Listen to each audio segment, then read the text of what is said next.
Hey, folks.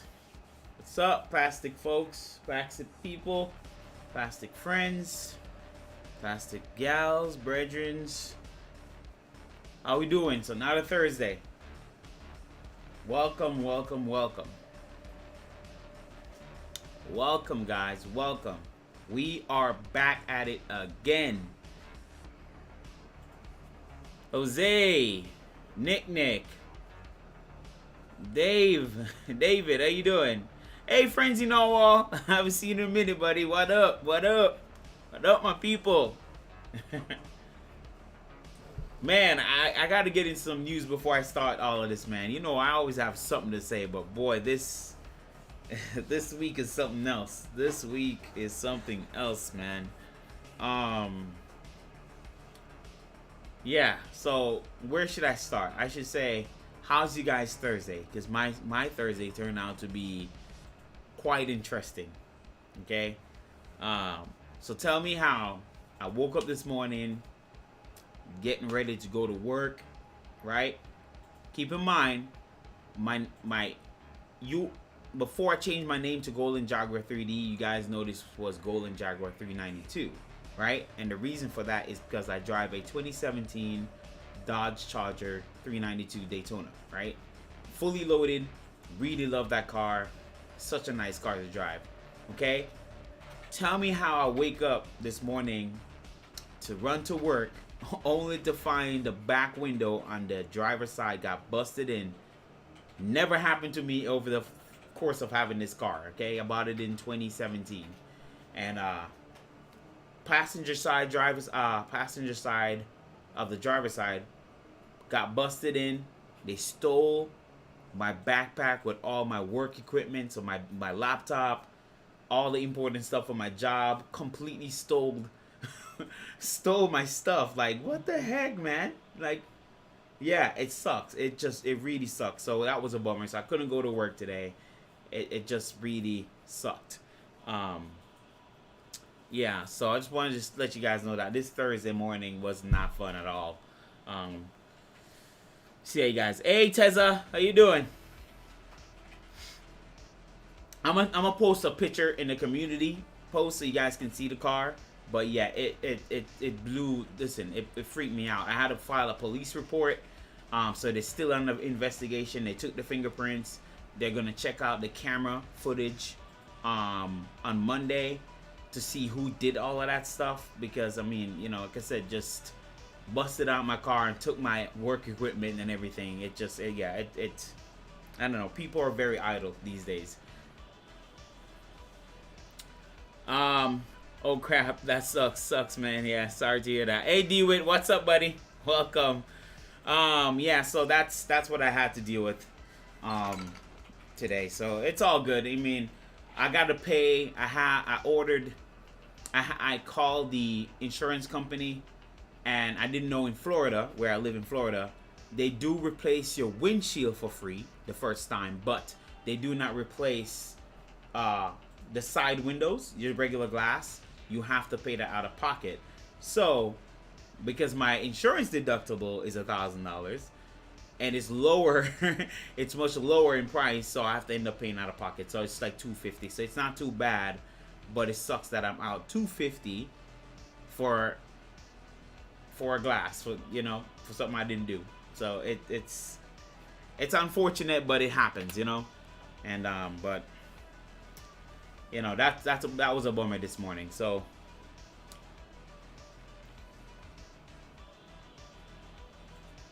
I had someone smash my window once for a GPS unit in a church parking lot. Dang, some people are just insane, my man. I don't know why people think they have the need to steal people's stuff. It's just weird. It's just a weird mindset. I guess they don't want to work. When I used to live in LA, that would happen all the time. I believe that, Nick. LA's infamous for stuff like that. LA's crazy.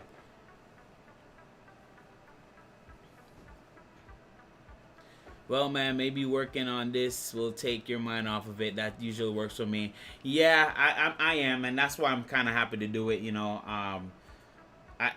That's exactly what I'm, because I've been dealing with it all day.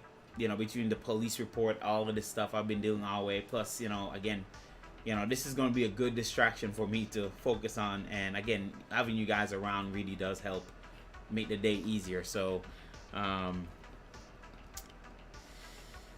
yeah, typical insurance scam for sure. For sure, Tesla, for sure. Sorry to hear about that, man. Building a printer will help for sure. Hey, Roland, thanks for coming through, man. Yeah, for sure, it will take my mind off of it. So today video, you already know, we're gonna work on my 1.8 conversion here. I think I've had this on my channel for a little bit. This was one of the, you know, one of the conversion I did with. So this was a X5 S8 Tronxy that I turned into a V1.8, and I do like the 1.8. I mean, I don't know, there's something about the 1.8 I really like. So to bring it into the future, I'm gonna do the same upgrades, but this time live. Instead of doing a video format, I'm gonna do it live. So this is just, I'm gonna install these MGM12H. These are about 350 millimeters.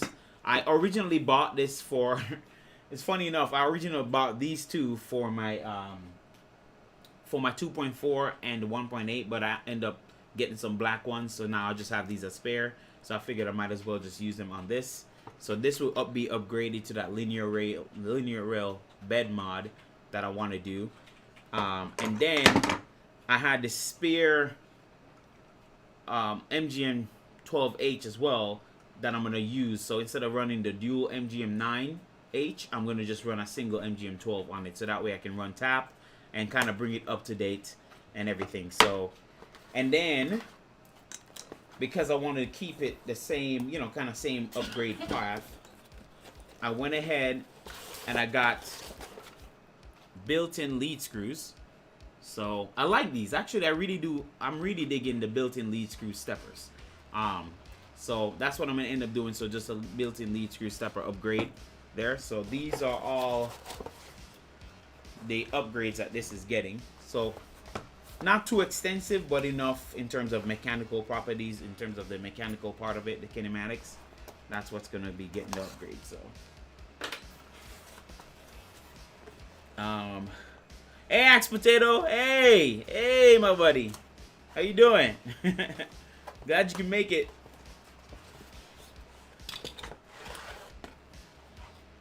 I got tap going on 2 of my machines. Love it. See? Awesome. I love tap. I love tap. Oh, by the way, guys, for those who were here last week, because I know I had a lot of people watching last week, I figured out why my Annex K3 was getting hot while the motor was getting hot, and why I couldn't go beyond 18K, 16K acceleration. And I was right, okay? I was right. So, the belt was too tight. So I made the belt tensioning too tight on these motors. And 2, I was turning up the voltage too much on it. So once after the stream was over, I went ahead and loosened the belt a little bit. Not so loose, but just loose enough to where the gantry was moving a little bit more freer, a little bit more smoother. And then when I went ahead and did the acceleration test again, I can do 20K at 700 millimeters, no problems.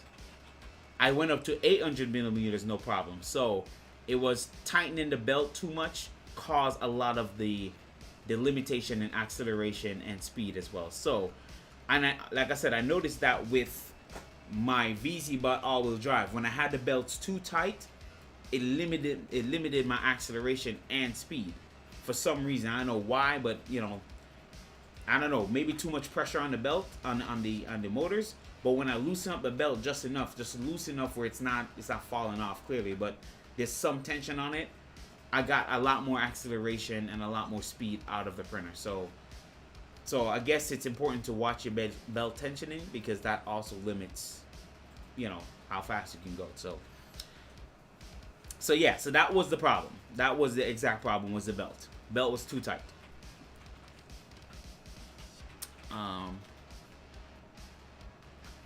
Integrated lead screw are way better in my opinion, like no banding. Yeah, I like them too. I noticed no banding, and the print quality on my 1.8 did improve by using these. So yes, I'm loving these as well. So I'm going to start using these. I can see why everybody recommend the built-in lead screw steppers. So I'm probably going to go that route from now on when it comes to doing this type of thing. So yeah, I do like it. In the backyard with 3 German Shepherds. Nice, nice. Nice, Teza. Belt tension. Wow, interesting. Yeah, so belt tension. Yeah, David, it was the belt tensioning. Yeah, it was too tight, and that's what I was trying to share with. I don't think Printeroni has come around lately, but Printeroni was telling me to tighten the belts. That's who I was listening to. He said tighten the belts, so I tightened the belts, and yeah, that doesn't work. Tightening the belts do not work. It literally limits your speed. It just put too much pressure on the steppers. So loosening the belt, just to have enough tension in them, works perfect. So now I know that for future reference is not to tighten your do not tighten your belts. So that's what I find out. Lead screw versus belted Z. Go. Hey, Build It Baseman, how you doing, buddy? I don't know. In my opinion, between lead screw and belted, I like both. I can't really say one is better. In my experience, I don't really see a big difference. The only difference is that, you know, of course with lead screw, if they're not well balanced and depending on how you set up your bed or setup, you can clearly see wobbling, especially if it's not straight. But when they are straight, when there's no problem, lead screw, you can't tell the difference between the lead screw and the belt. It works just as good.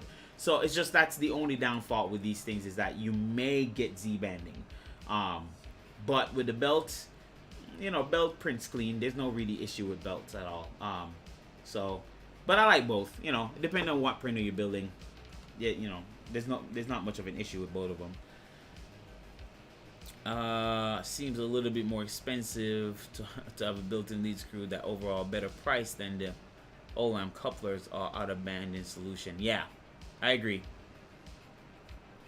I'm loving top 2, but man, my Trident 300 XLs are pretty low, like 10 to 9K, 1K and the external perimeter and still have ringing. Whoo!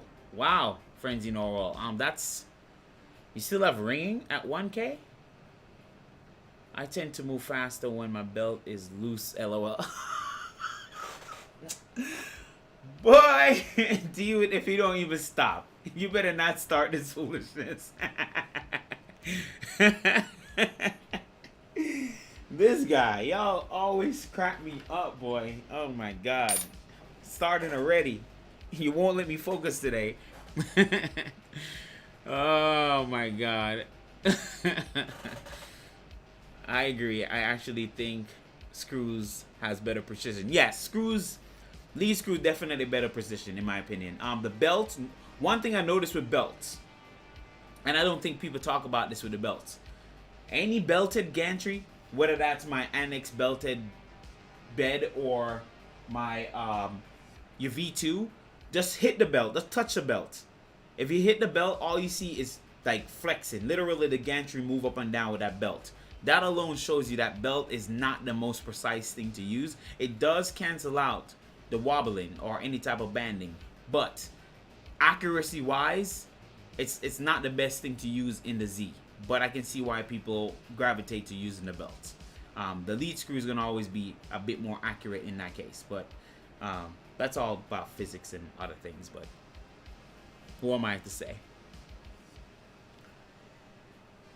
All right, so what we're gonna do today is kind of tear down. So we're gonna tear this down. I'm gonna take it apart, tear it down while I'm on stream with you guys. Just take it apart, and then depending on what time constraint is, I can start drilling the holes because I have a couple of things to drill on it. But right now, it's just focusing on just kind of taking it down, tearing it down, and then putting things aside.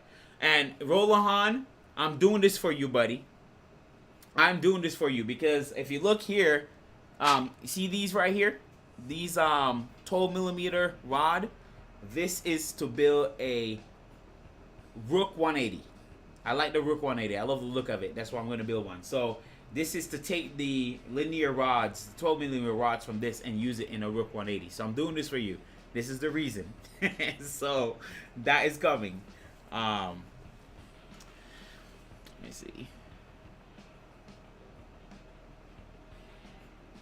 Jeez. Man, 22C and 54% humidity already at 9:45 a.m. Dang, buddy. Woo! Wow, yeah, that's cold. That's cold. Tesla, that is cold. Oh, Rook 180, nice. Yes, I want to build a Rook 180. I think that's gonna be fun. So let's start taking this apart. Give you guys a different view here.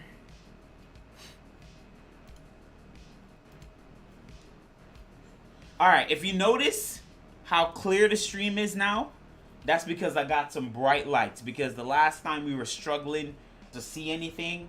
See, if you notice it's brighter in here, that's because I got 300, how much watts? I can't remember the wattage, but they're high wattage bulbs. But they're three of them, 3 high wattage bulb that are like, they give off about 2600 lumens each. So it's like the sunlight is in here. So I did it on purpose so you guys can kind of see exactly and see in here a little bit clearer. So hopefully that helped. Hopefully you guys notice the difference in terms of lighting. If that really helps to see, make you see things a lot clearer.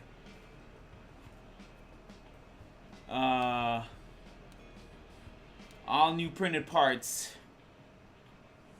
When were you building again? After this Roland, after this upgrade, then I'm gonna build the Rook 180. That's the next stream. So I'm saying 2 streams for this. We'll see. It could be 3 plus streams. It depends on how much I get done. But then after that, it's gonna be the Rook 180, and then after that, it's gonna be a TikTok. There's other things scheduled. I haven't scheduled it yet, but there's more stuff scheduled. But yeah, definitely gonna dedicate a build to you, buddy. The Rook 180 changes the game. For sure, it does. I really like the look of it. I think you did a good job on that, Roland. Hey, Nickit. Welcome to the stream, buddy. I need this screw sorting thing on your left. Oh, this. Okay. Yeah, this is, you can get this off printables. I think this is, what's his name, Stray? I should know. Steve Bills, before he yells at me. This is like the Steve Bills tray that they developed. I'm pretty sure it's his or someone, but you can get this off printables. That's what I use. It's really nice. It's convenient. I can just throw whatever in it, you know, kind of help a lot. It's an X-tray thing. Yeah, X-tray or octagon tray, one of those tray. But yeah. I'm excited for the Rook stream. That's my list to build. Awesome. Glad I can do it. Yeah, Steve builds. Yeah, Steve. Yes. Yeah, exactly. Yes, the Rook 180 will be a giveaway. I don't know who I'm going to give it away to, but we'll work on that after the fact. So, all right, guys. So, like I said, Annex K3 clips. So, I'm going to take off the glass. So I'm going to put this aside.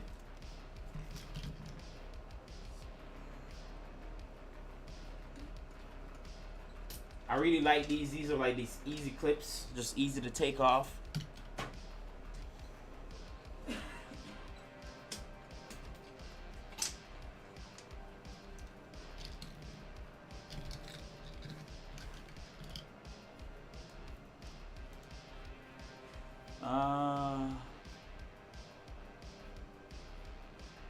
Anyone else getting excited about TradRack? Oh, I'm big. Listen, I was talking about that, Frenzy. I want to build a TradRack because it looks like it fixed all the shortcomings of the ERFC, and honestly, I was actually gonna buy a P1P with my income tax return. You know what I'm saying? My little tax return coming. You know what I'm saying? But I decided not to buy the P1P and the AMS. I feel like the TradRack from Annex K3 fixed a lot of the issues that I was having with the ERFC. So I'm excited once that comes out of beta to build one. So that's what I'm gonna end up doing.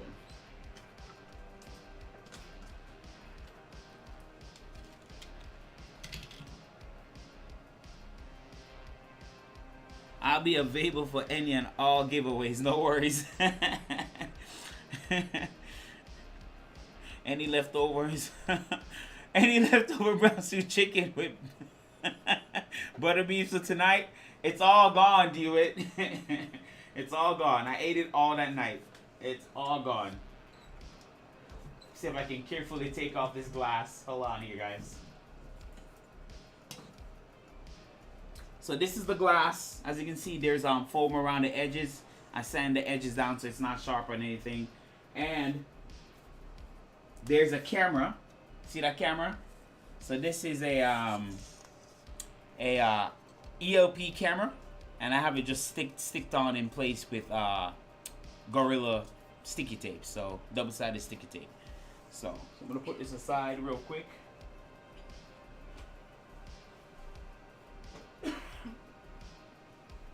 All right, let's do the side here.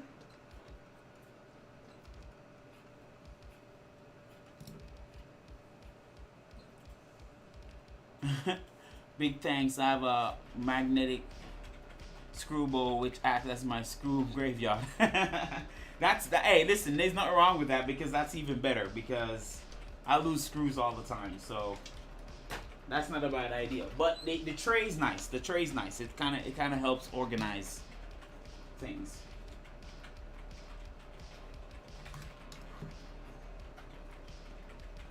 Tried does look interesting. Getting the MMU working well would be great. Yeah, for sure. I'm looking forward to it. The biggest problem with the ERFC was the servo. The servo motor was just weak. You just needed a stronger servo motor, and that's the thing. So the Trad rack looked like it fixes that problem.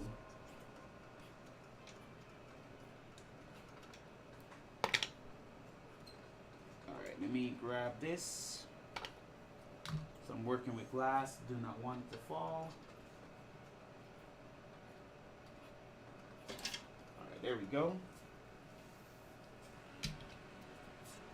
Press this down.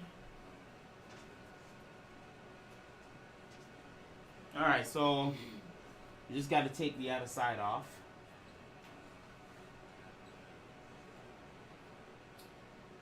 See what's the best way to do that. Let me go from the back here.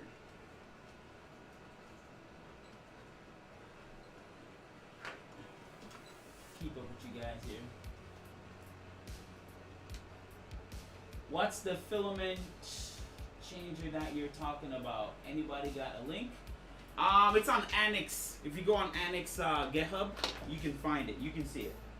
Let me see if I can link you once I take these panels off. I can try to link you to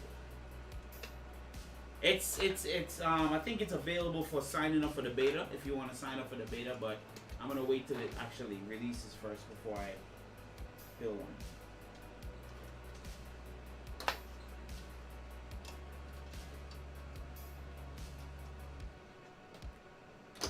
Alright, so got the last glass off.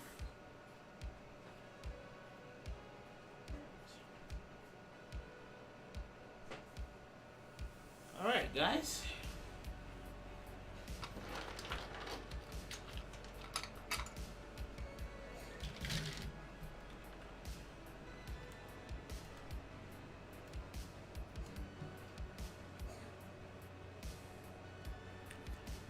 The Voron really MMU ERFC in-range carrot feeder. Yep.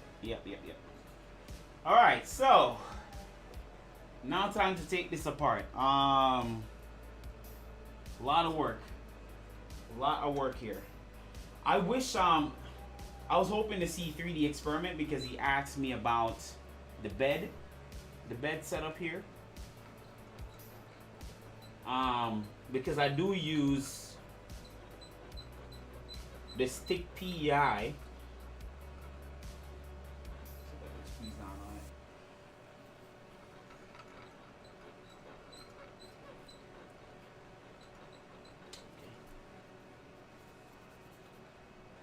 So the other day I was talking to 3D Experiment. So this here is PEI. Okay, so this is the Gizmo Dark PEI I use. It's pretty thick. Like, it's not even a thin piece of sheet. It's like pretty thick. But it's on top of borosilicate glass. So this is borosilicate glass. This is 6mm cast aluminum that I got from Midwest Steel, and this is the borosilicate glass I got from Amazon, and then the PEI sheet on top. And this method, this combination works really, really well when it comes to ABS. Like, ABS sticks like crazy on this thing.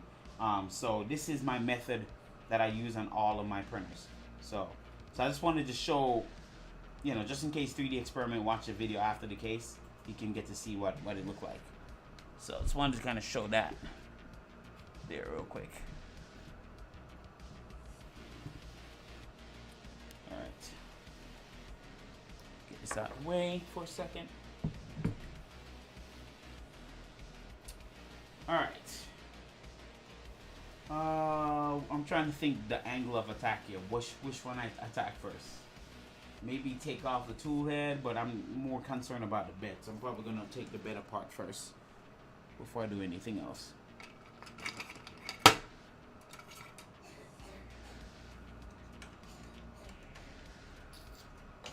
Yeah, let's take the bed apart first. So let's pop it off.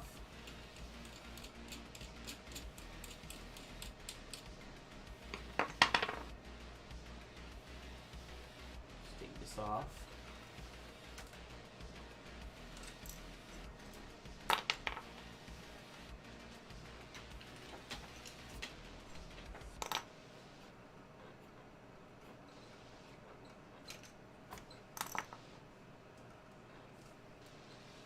There we go. See? Borosilicate glass with the PI sheet on top. So rest that down.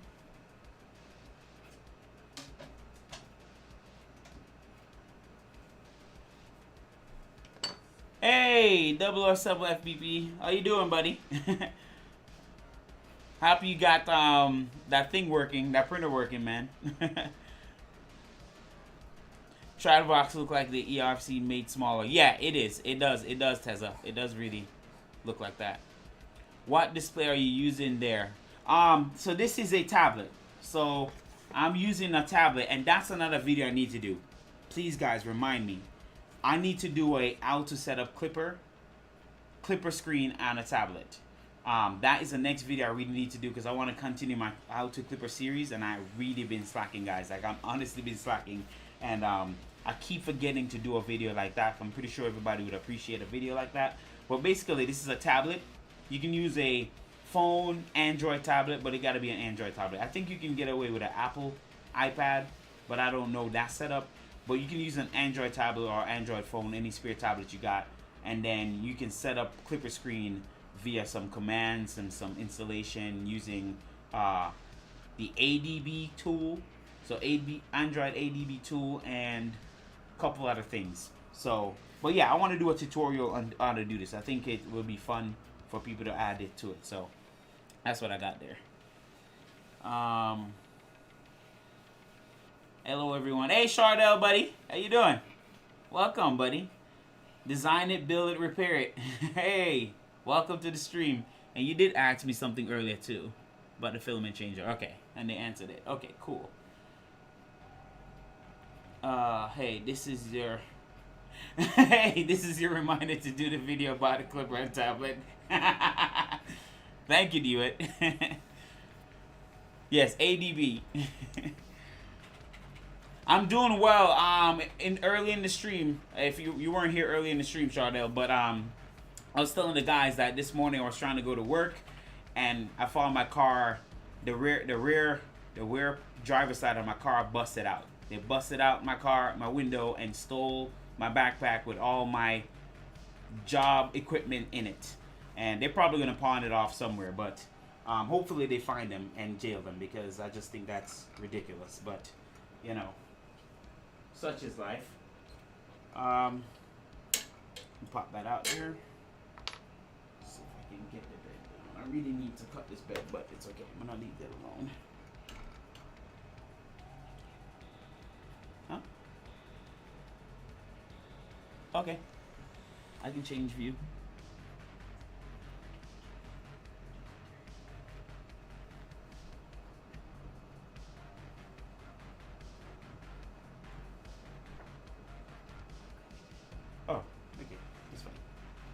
All right.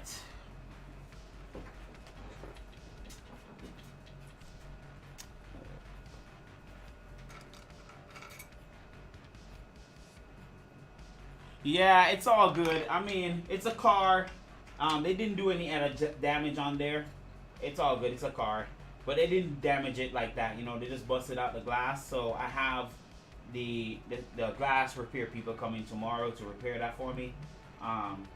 But it really does suck because you work hard for your stuff and then, you know, people just think that it's okay to just steal, you know.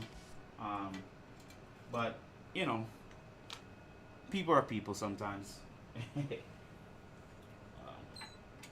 I'm just happy I'm in a good spirit about it, you know, because I could be mean about it, but I'm just not going to let that ruin the day.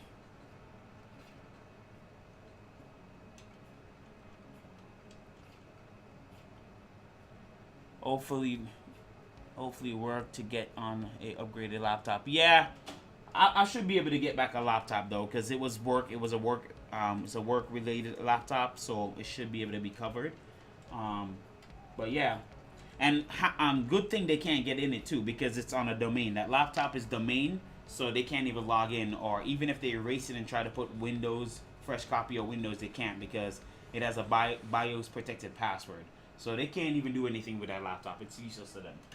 But yeah, it's one of those things. Pop this back here for a quick second.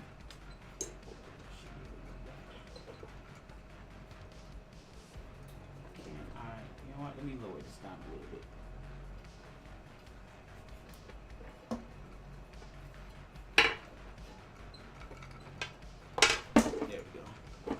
All right, let's take this off because we're no longer going to need this.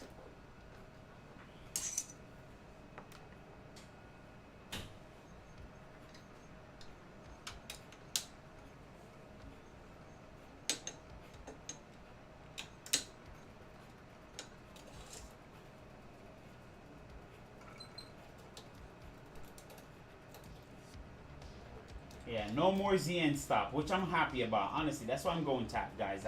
I really like tap for the fact that I don't have to use the ZN stop anymore. It was nice, but I like the tap solution better. Glass fun. Aw, Billy Banks, man, I appreciate you, bro. Thank you, man. I appreciate that, bro. I really do. I really do. It's one of those things, but I really do appreciate it.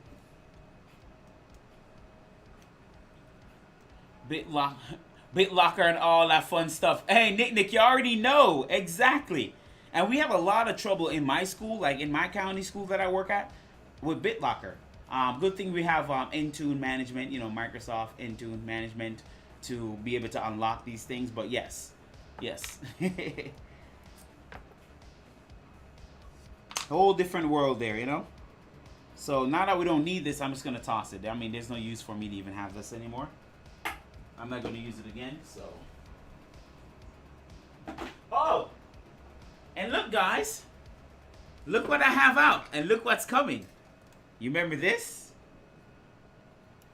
It's been sitting for a minute, but keep in mind that I'm going to do a live TikTok build too. Okay, Squirrel Brain with his amazing talent here. But I'm selling this one because someone really liked it. They fell in love with the TikTok, and I'm selling it to a friend. So yeah, but keep in mind there's a bill of this coming again. So it is nice.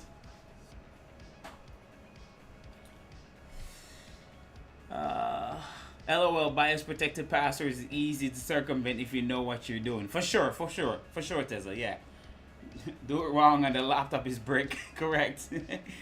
The only problem I had so far with tap is make sure you have a nice smooth filament roller because I had it where it kept pulling the tap up.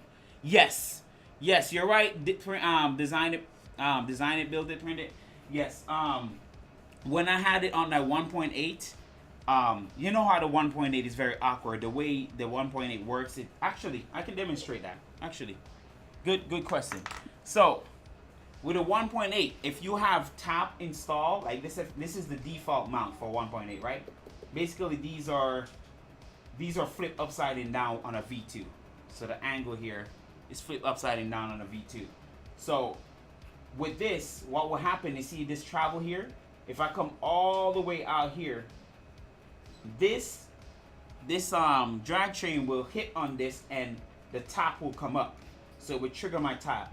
So I had to like literally take off the drag chain and literally mount the wire at the back in order to avoid it from false triggering the tap. So that's the only bad part if you're running on if you do it with a 1.8 stock. But I have a lot of travel with this because my bed don't come out all the way out here. So luckily I don't have to get rid of my drag chain when I put the tap on. So, but good for pointing that out. Design to print it, build it, repair it. Yeah. Good catch on that. Good catch on that. Let's see, the wifey don't want y'all to see her a little bit, so I'm gonna have to kitty corner y'all because she don't want y'all to see her. Oh my god. Top is incredible, no regrets at all going with it. Just need to install a nozzle cleaner thingy. My bobber. You're talking about this right here. I have one right here. My nozzle scrubber right here.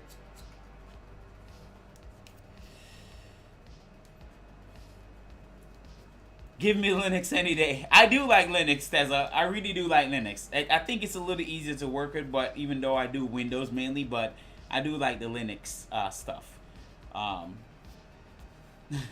Billy, how cute. Hey, Seven, how you doing, buddy? Welcome to the stream.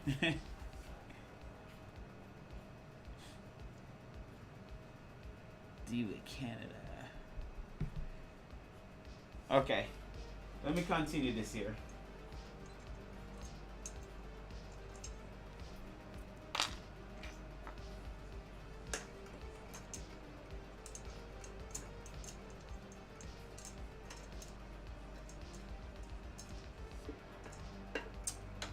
I need something to pick this up.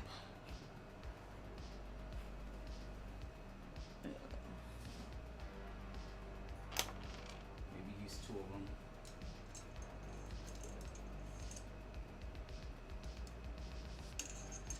I'm just trying to get out the these spring-loaded T-nuts here. Just so they know.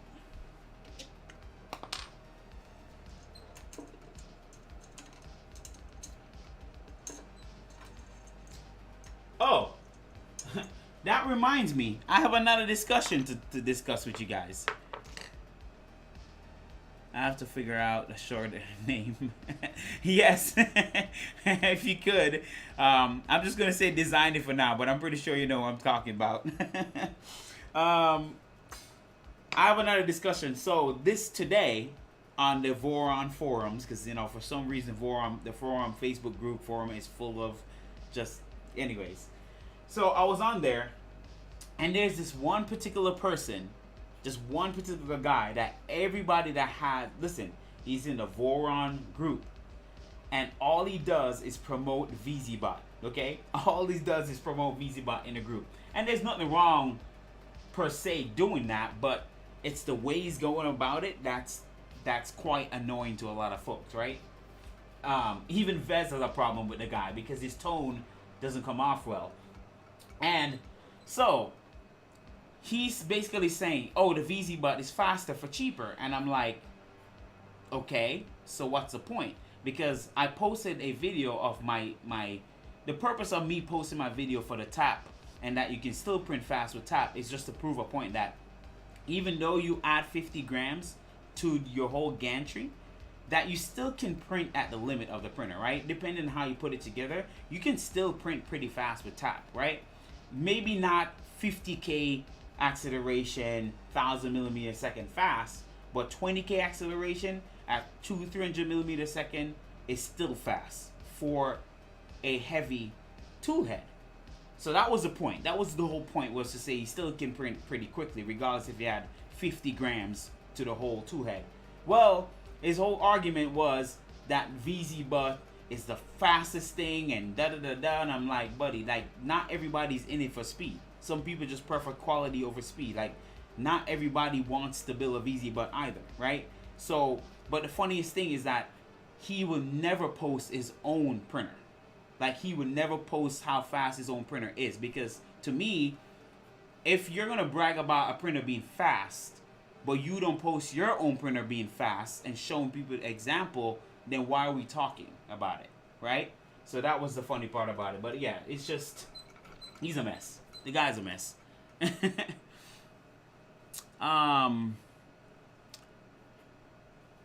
Hey, oh, thank you, Rolahan. Rook 180 glass fun. Oh, I appreciate you, buddy.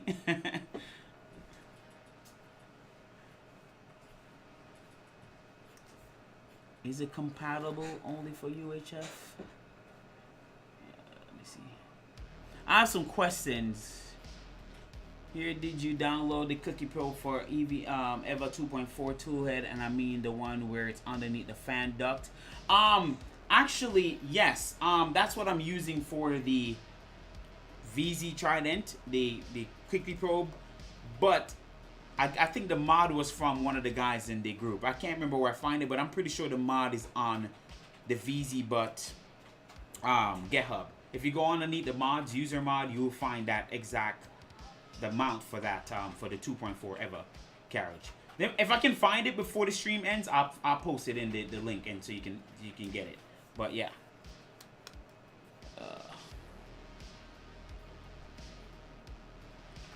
Exactly, still enough to keep up with a Rapido. Exactly, David. Exactly.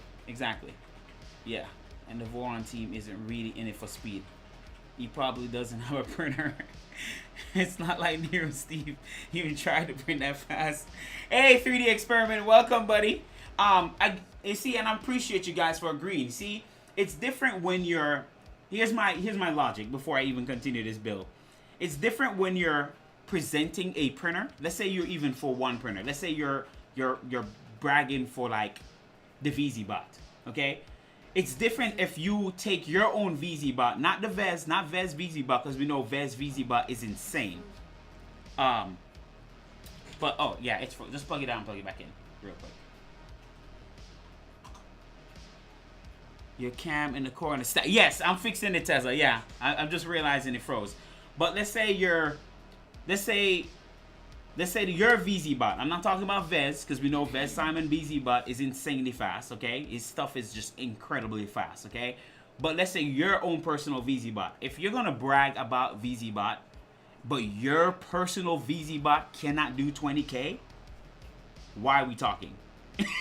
Right? Because you think if you're representing the VZ bot, but you're not accounting for general assembly, that not everybody has the same skill set and knowledge to assemble a VZ bot and make it print at 20K. But if you're bragging about it because Vez Simon VZ bot can go 50K, but yours cannot pass 20K, but my 2.4 can do 20K, then what are we talking about? See, so that's the thing that he got caught up into, is that he cannot prove that he can do 20K. He's just bragging that the VZ bot can. But every printer can, though. Every printer can do it. As long as you assemble it right, every printer can do 20K. So it's just the argument. The argument is very stupid, but you know people already. People on Facebook. So yeah. But trying to keep up with y'all. Hey Beanie, one love. Welcome to the stream, bud. I'm finishing up a VZ bot build now. I still love my Voron and even my Elegoo Neptune X. My printer has its place. Exactly. Every printer has its place. Exactly. Your camera died. Yeah, it just freezes. I don't know why it freezes. For some reason, it just keeps freezing on me. I'm gonna have to figure out what's going on with it. Seems like it just overeats a little bit. Can you please post the exact part number for your iGUS cable? Will it carry enough current for the hot end and either carriage? Yes, it does. The model number is CF888, and it's 20. It's using 20 gauge conductors, which is more than enough to carry that type of amperage. That's what I use on my printer. As you can see, it's currently on there. So it carries enough amperage for all of that stuff. I think I even run up to a 70-watt cartridge on mine, and it plays fine. So I think the VZ, VZ is an is an alien and launch all those balloons. Building second VZ, but by the way, I appreciate the alien technology. Yeah, Vez 3D is yeah, his stuff is VZBot is insane, dude. It's insane.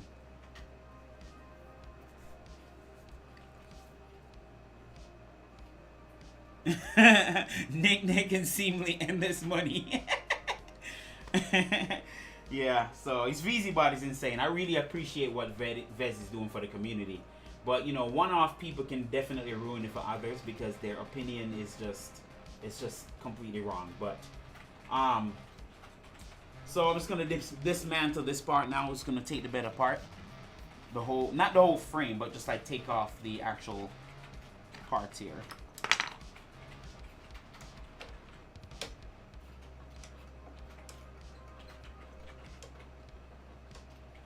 I'm thinking just take off one side first and then slide it out.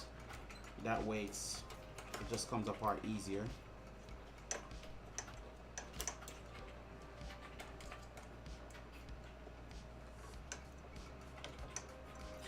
Hey, Squirrel Brain. Hey, buddy. He likes shiny things.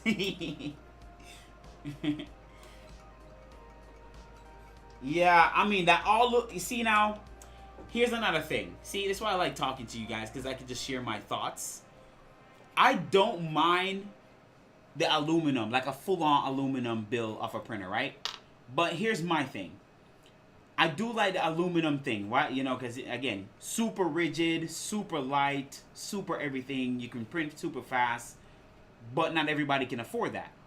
So, but also for me, I think doing that also takes away a little bit of the essence of 3D printing. Because to me, I love 3D printing to the fact that you can print out the parts and put it together. So when you take away that aspect from it, it's like you might as well just manufacture a whole metal frame of 3D printers. You know what I'm saying? Like, it takes out the fun of putting it together. So to me, I would like for the essence of 3D printing the part and putting it together to stay, right? But you know, but I can see the elitism in terms of all aluminum parts, like all aluminum everything. So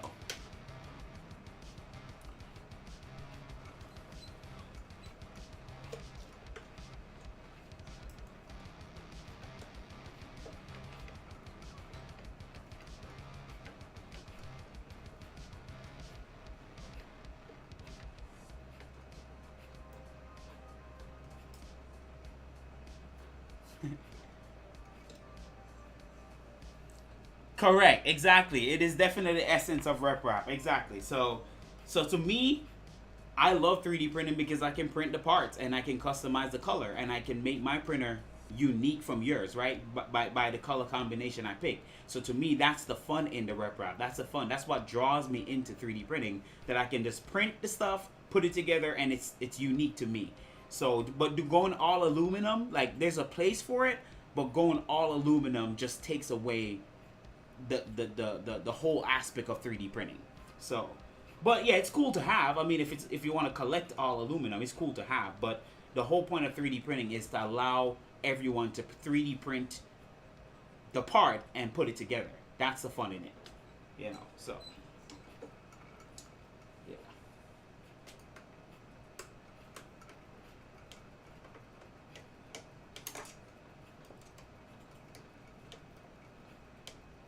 Because let's be honest. Hey, let's be honest here. I got a thought. If we all did aluminum parts, then we can't complain. Then we won't have the print quality stuff to talk about. You know what I'm saying? Like, it will take away from me saying, like, my print quality is great. It will take away from the tuning. It will take away from all the cool stuff that we do with a slicer, right? The slicer will have less work to do if you just have a perfectly rigid printer that can just, that needs less tuning, right?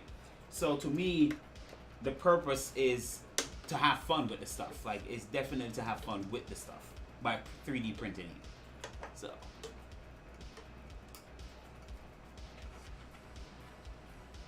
It's nice with Voron Annex and others where you can build your own extruder, etc. and printed parts. Yeah, it's very nice, Nick. I love it.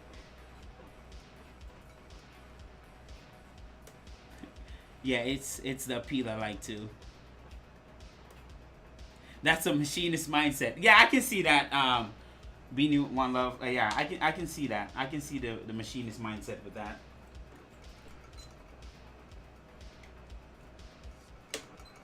But honestly, for me, I'm truly happy with my printers. Like, yeah, you know, they may be a little heavier in the gantry area, but you know what? All of them do 20K at 250 millimeters a second, and I'm super happy. You know, I'll leave it to the guys that are ambitious to chase the 1,000 millimeter printing or the 2 meters of printing, you know, at some insane speed. Like, I'll leave them to chase that. I'm happy that the fact that I can still do 20K at 250, and that's still faster than a stock Ender 3 or anything stock that is a Cartesian machine, right? So I'm not complaining at all.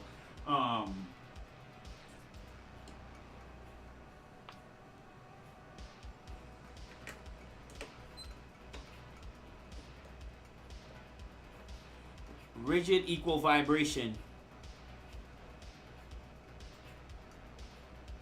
Yeah, good enough is good enough for me. Exactly, 3D experiment, for sure. That is exactly it.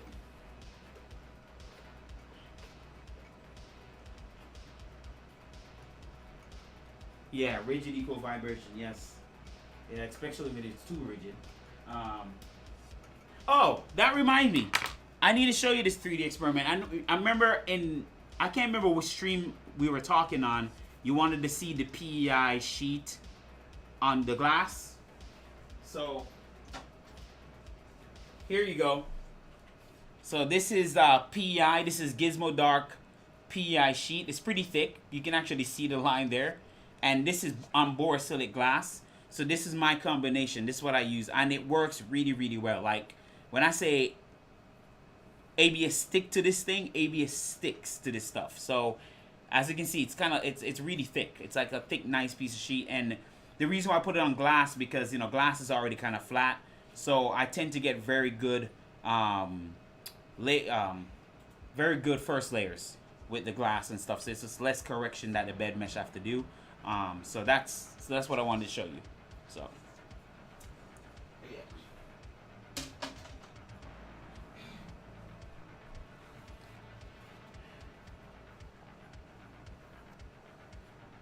I build for speed, but I never tried to print fast. There's something wrong with me. That's funny. Plastic dampens. Yeah, plastic does dampen builds, basement. Yes, it does. It does help. Yes, thanks for remembering. For sure, for sure. You see, this is why I said, I don't, personally, now that I've like 2 years experience with 3D printers now, and now getting into the tuning side of things, this is my philosophy. If you build a machine and you take I'm not saying my approach is the best approach for everyone, but it's what I use to gain the maximum or the best out of the build at that point. I run a print acceleration macro. So basically it just, you know, I think I demonstrated last week when I was doing the Annex A3. So I run a print acceleration macro, and basically it kind of pushes, I just put like the acceleration I desire and the speed and the iteration, and just see what my machine does. Just see what the maximum I can get out of it. Let's say if I'm limited to about 20K, let's say at 700 millimeters a second, and that's the maximum I can go, I back it down just a little. So I back it down to, like, if it's 700, I back it down to 600, and then work with that. And then based on that parameters, I set that in my slicer that my limit is 20K, 700 millimeters a second, and I just play with that number. So to me, you can get speed out of your printer, but you just got to optimize where you want the speed at. For example, if I can print 20K at 700 millimeters a second, I'm going to put that on the infill. I'm going to put that on the inner perimeter, but on the outer perimeter, I'm going to slow it down because that's the part that matters, right? That's the part that everybody look at. So for me, the speed can go everywhere else. Travel, infill, inner perimeter, but as soon as the outer perimeter comes, I'm going to slow that down. And that's, to me, that's called speed optimization, because you don't need to go gung-ho and everything, right? You can balance that out and still get quality and save time. So that's just my view on it, you know? But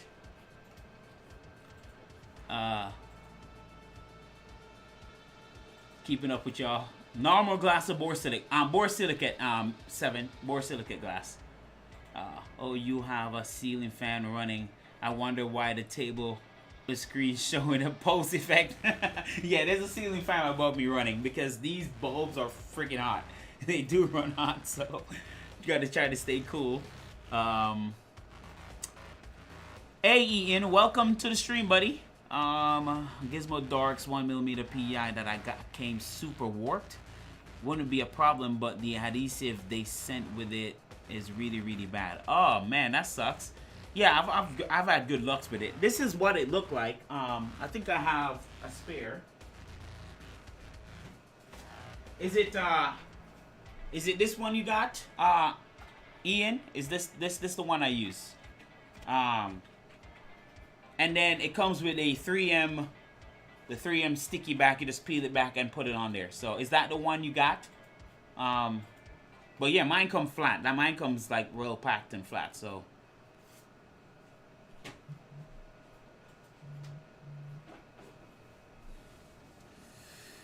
Gotta head out later, y'all. Hope we can catch. All right, man. No problem. Roll on. Thanks for coming through, man. And I appreciate the donation there, man. I really do. Vez had a pretty cool macro that bumps his acceleration. That's the one I want to try, David Vera. That's the one I'm looking at. I don't know if you put a link in the video, but I would like to try that one too. That bumps up the acceleration too. I think that's a cool one to try and see what you can get out of your printer.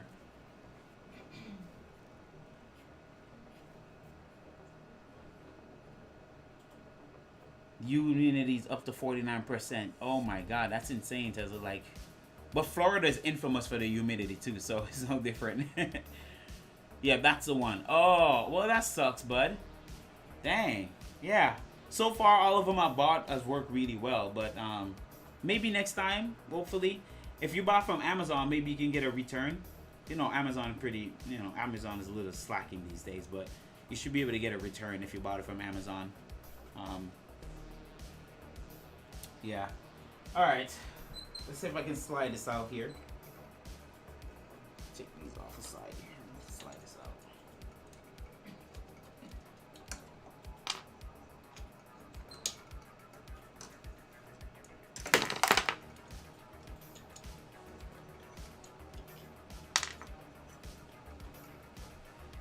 Oh, still had one in place. Still had extra one up in there.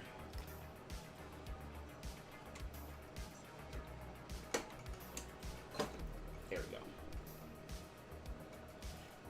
All right, got one out. Not gonna need this anymore.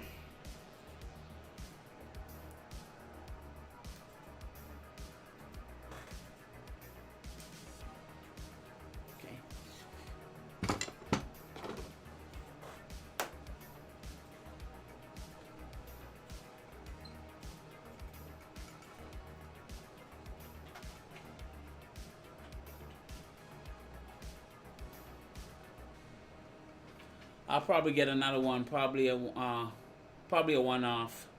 I've heard good things. Yeah. I like it. It works really well for me. It does. I'm not gonna lie. It's one of those ones. I had a buddy of mine having troubles with print adhesion on his. He used to come on the stream, but he's been busy lately. But he had trouble with his PEX. I think he's using the PEX sheet from Wham Bam, if I said it right. But his PEX sheet wasn't working as good, and I told him to try that one out, the Gizmo Dark's PI sheet, and he's been having a real good prints out of his. So Yeah, if you can give it another shot, it's really a good sheet. To the side. Look over here.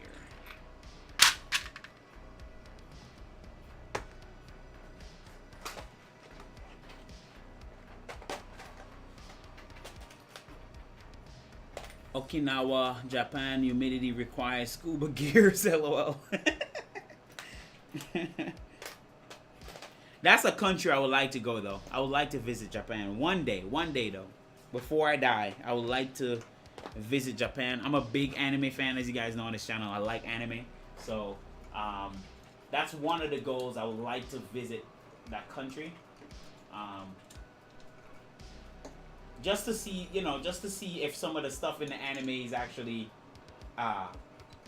represented well or depicted well of the country. So that'd be pretty cool to go to Japan and check it out.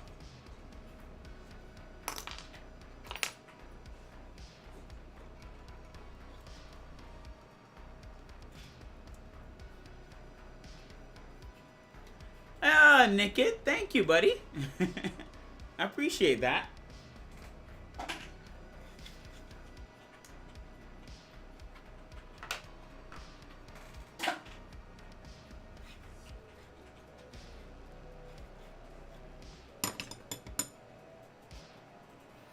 PEX was finicky for me. Had to really scrub into it with a steel wool before it started sticking. Yeah. Yeah, I've seen people mention that before, that you got to do that. Been here 25 years, great people.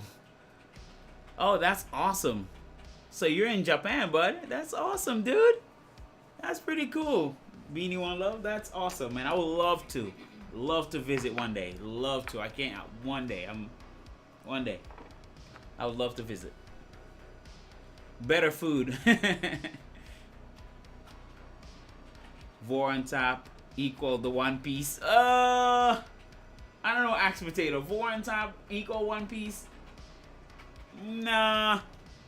No. No. I would say something else, but not One Piece. I don't know. It'd have to come a little bit something better. We'll see what the next development in probing is, and then maybe the bacon. Maybe the bacon. It's how you say beacon or bacon, whatever the annex probe is. Maybe that will equal One Piece, but not the Voron top. No. We gotta come a little harder there. Gizmo Dart makes good stuff. I use PI sheet and ABS. Yes, they do. The ABS is really good. 007. Yeah, they make good stuff. Hey, Joe, welcome, buddy. Happy to see you around again. Alright, can I... Let me see, what's the best way to take this out now?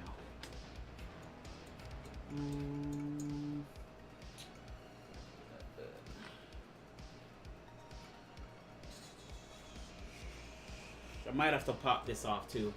Yeah, I might as well just take these two out, because I have two already out, so I might as well just do that, and then I can remove the whole thing. That will make my life easier. So I'm just gonna go, because I thought I could just be able to slide it off, but maybe screw this off and slide it out. But no, I'm just gonna do it the other way. I'll just make my life easier and just do it the other way.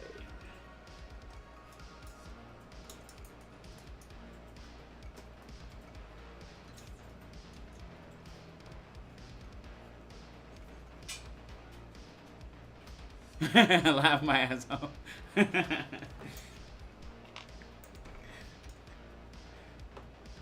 Saving up my work vacation. One day I'll make my way to Japan.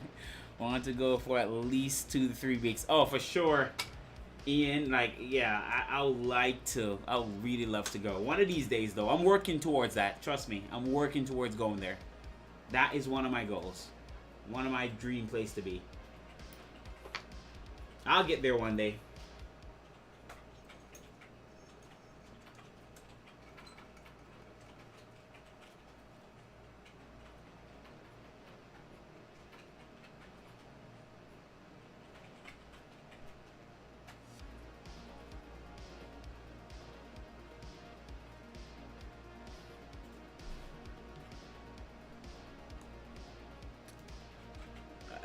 Just trying to keep up with y'all.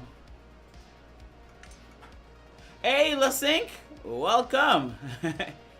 Happy to see you again, bud. I had a friend grow up and move to Japan to be a translator for Nintendo. That's awesome.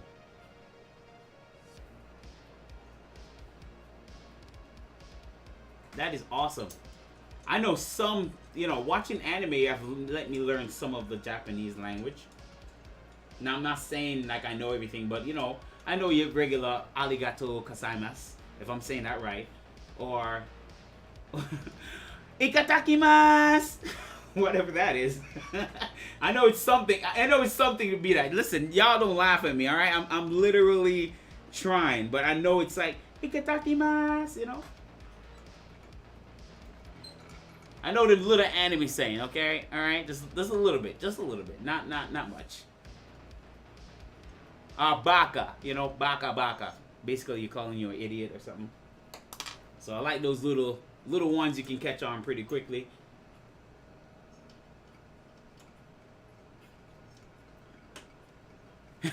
Nick laugh. He said, "LOL." I figure one of y'all will laugh.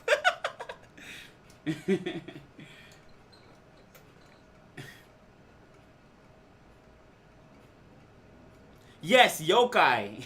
Yokai, yes. That's one of them.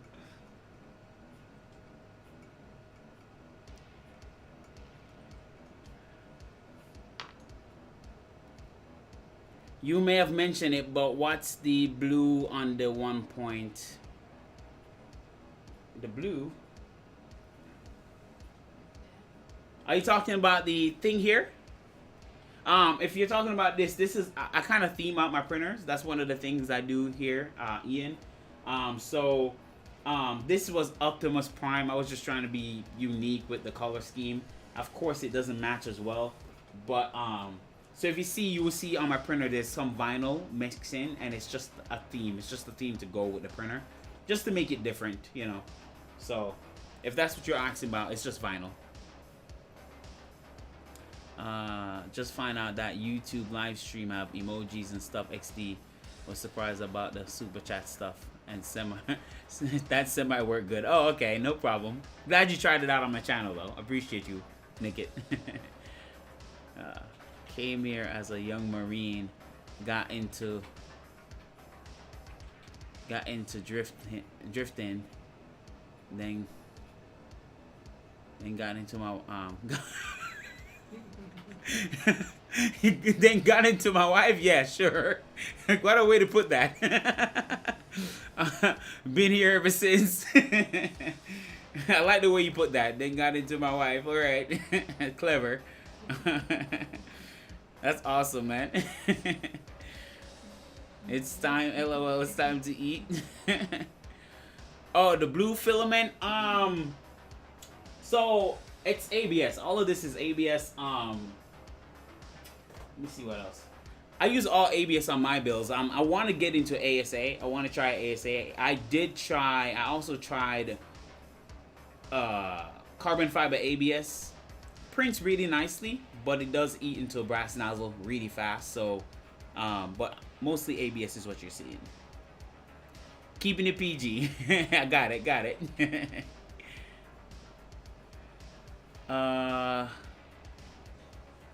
Do you have any videos on your theme and what material you use, etc.? I want to add some back paneling to that. So we have a to answer your question, Joe, we have a crew cut. Well, it sounds like crew cut to me. It sounds like crew cut, but I don't know why I keep saying that. But it's a Cricut, you know, one of those Cricut machines. And so we just basically, I just take the, you know, download any design I see online, like a SVG, and I just use Inkscape to separate the different pieces, and I just cut it out with the Cricut and then put it at the back. So it's not hard, but that's all I get my designs from.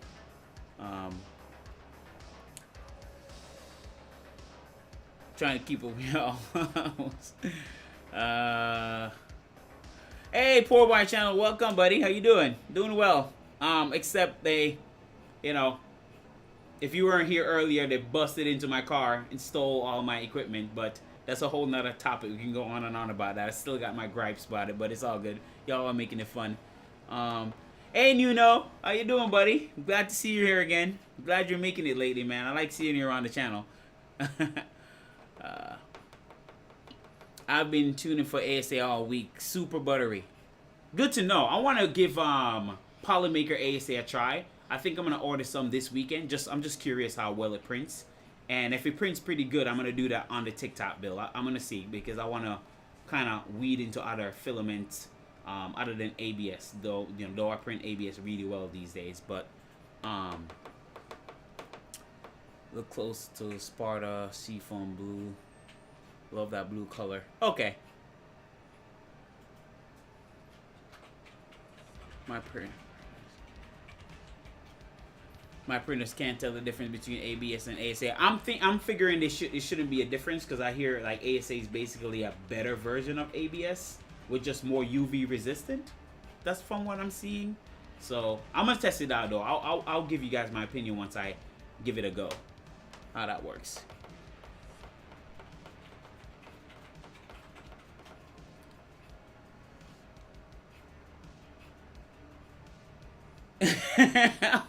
Oh man, that's a sweet comment, man. I appreciate that, Beanie One Love. That was the whole purpose of my channel, is to give some hope to the Tronxy. Give Tronxy some love. Honestly, Tronxy should sponsor me, don't you think? They should sponsor my channel. I've give Tronxy so much love, and they haven't reached out to me yet. This is ridiculous, guys.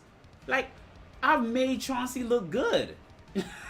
I really made them look good. They need to support my channel. Yeah. But yeah, I'm glad you didn't toss your Tronxy in the trash, because it's definitely, it has potential. Trying to keep up with everybody here. I'm printing Polymaker SA right now, 250C, 97 degrees. Nice, nice. How you like their billet basement? How do you like their ASA? Is it easy peasy to print?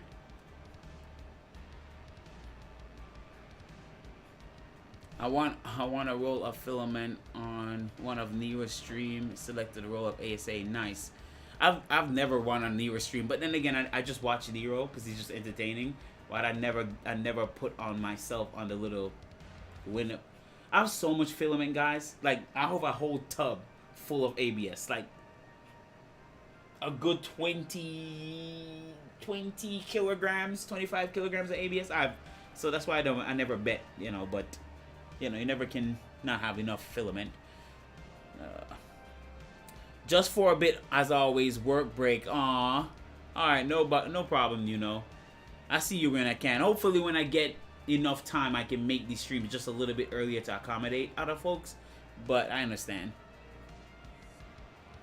UV resistant and better chemical resistant, I think.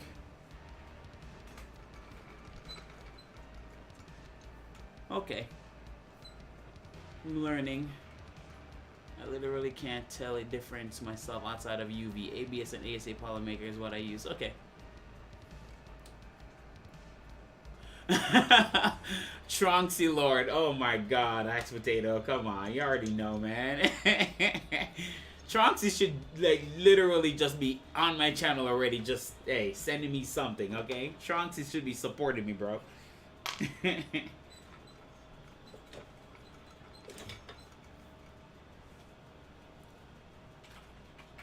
I gave them a buzz. They should be giving me a buzz. Not that I really need it, but courtesy, just a courtesy thing. It should be giving me a buzz. Keep up with y'all. You rep for them. Their Facebook group too. Yeah, I'm in their Facebook group too, but I hardly post in the Tronxy group anymore, just because I have so much other printers that I build now. I almost bought a Tronxy F5 Pro to my door for $319 and Ali right now. It's like 7-day shipping. Is it worth it? Yes, Joe. It's worth it if you're planning to do some kind of conversion. Now, the Pro itself, the X5 SA Pro, have a lot of potential by itself. You don't have to convert it.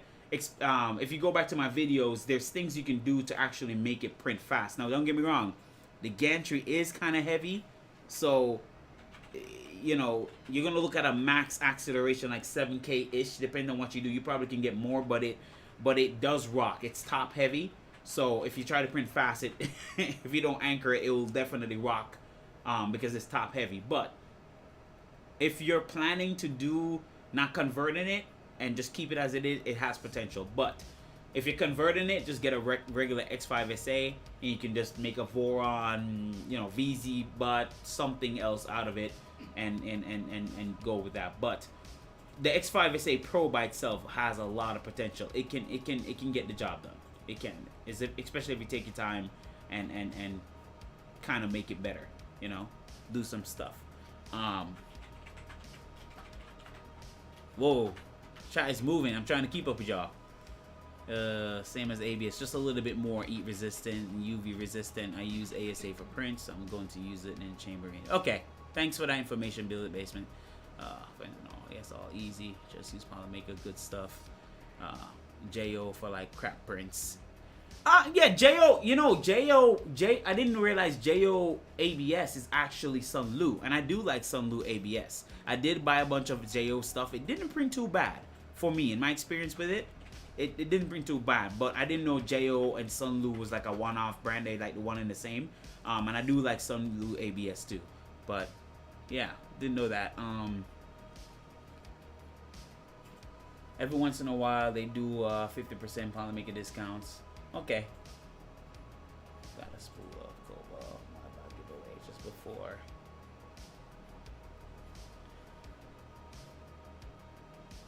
Yeah. Oh, you said it. Actually, you actually said it, Frenzy. Yeah, Jo is an offshoot of Sunlu. Yeah, you actually said it.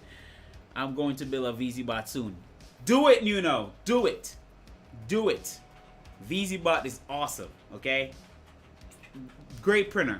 Again, Voron, VZBot have their own style of printer, but they're both awesome. VZBot is great. Great printer. I love mine. I love mine. So do it, Nuno. If you have a chance to build one, build one. I'm using Clicky. Any reason to upgrade to top? If I'm saying the name right, Ion. Okay. Forgive me. But honest opinion, if you have a Voron, if the top is working good, if Clicky is working good for you, then you don't have to. Like me, I really don't have to. I didn't have to upgrade to top if Clicky is working great. But honestly, I just like the top for the fact that I don't have to worry about offsets. Because let me show. In my experience, if you don't get your offset exactly accurate, sometimes your bed mesh don't go as well. Because you know your offset does. The probe offset and the bed mesh kind of work in tandem. So if your offset is not as accurate, sometimes you will notice your nozzle do something. Sometimes it's lower, sometimes it's higher on your first layer. But top fixes all of that. You don't have to. It's a bit more accurate, but you also don't have to set an offset, and that allows for some pretty first layers. Like the best first layers I've ever had is with top, right? And I've tried all kind of probe, and I'm telling you, top gives some of the best first layers I've ever seen. So if you're looking for just first layer quality and consistency, top is better. But if the Clicky probe is working good for you, you just don't want to have to upgrade. You don't have to, honestly. You're not missing out on much. But but in my opinion, if you can go top, if you don't mind, it's definitely worth it to go top. That's just that's my take on it. I've been printer. Boy, chat is moving. I'm trying to keep up, and I like to answer y'all questions. X5 says a great platform. Conversion. Do you have your own Discord? I really need to. So I don't have a Discord server yet, Nickit, but I will. Depending on how big this channel grow, then I might do something like that. I think someone asked me about about my printers on GetUp too, like all that information. That's something I gotta work on in the background.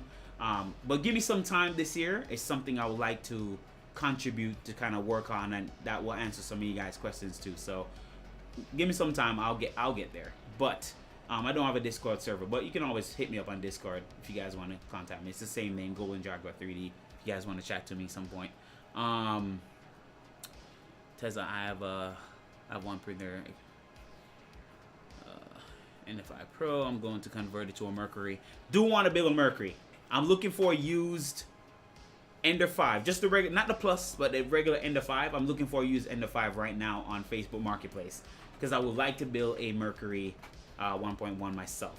I think that's the only printer I haven't really mentioned a lot, but I want to build one. So stay tuned. That will come. So that's another printer I would like to build.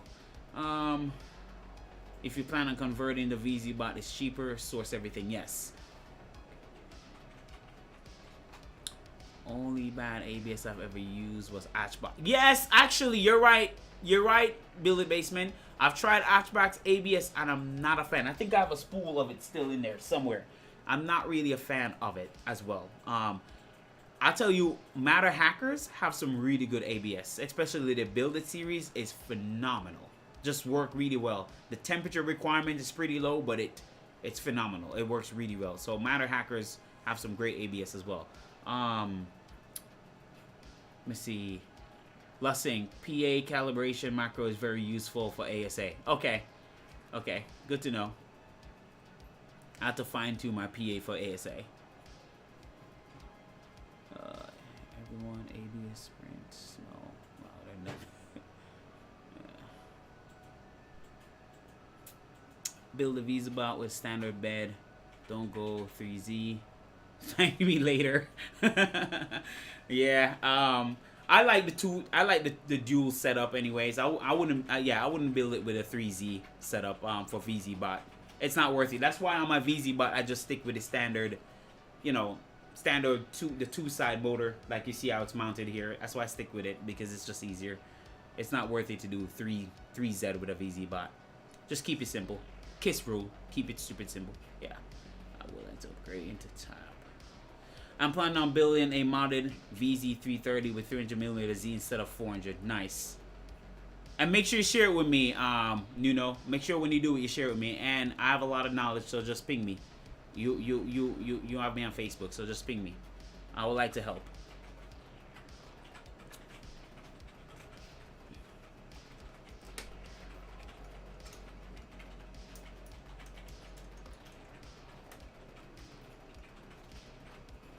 Build a VZ-Bot with standard. Let me see who I'm at now. I would only upgrade a tap if I was already tearing apart my other reason, just for the simplicity.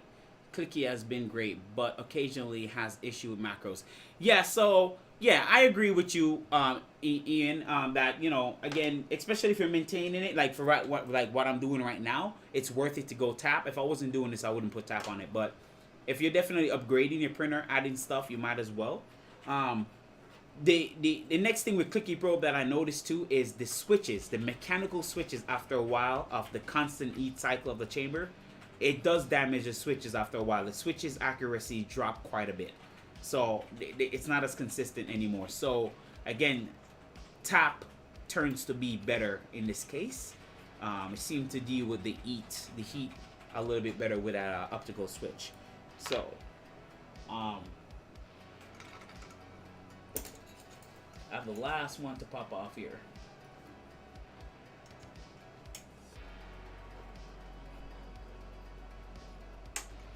I wish I could share a picture.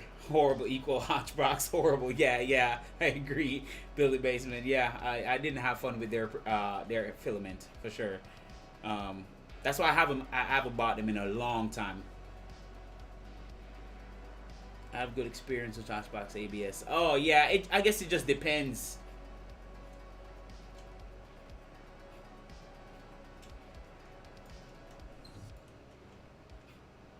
Hey man, welcome to the stream, bud. Heard with tap max acceleration input shaper takes a hit. So yes, so for me, all right. If you look at my channel and you look at my latest, I think the last I can't remember. I can't keep up with all the YouTube stuff. So much going on in my mind. So that would be the short. Yeah, last short I did. That was with my 2.4 that I just installed tap on. Look how fast I'm printing. So the trick is, and I think I'm going to repeat myself, and I told you guys, the trick when it comes to acceleration is not to worry about necessarily just what the input shaper says. For example, if my let's say my max capability of my printer is, let's say the max 30K, let's say at about 800 millimeters a second, just the max, can't go any further based on just the weight, how I assemble it, right? Even though input shaper says my max acceleration is 10K, doesn't mean you cannot do the max. You can actually do the max on your infill. You can do the max on your inner perimeter, but the trick is to use the input shaper results on your outer perimeter, okay? Because input shaper result is just telling you, if you go beyond this, you may see ringing. If you go beyond this, you may see a lot of ringing. That's what it's really saying. But as long as your outer perimeter is at the input shaper results, you can go max everywhere else. So that's what I get away with, and it doesn't affect my print quality. For example, this is what I was printing. These are the parts I was printing. Look, they still look good. You can actually see the input shaper at work there. The results at work, but look, you don't see any ringing.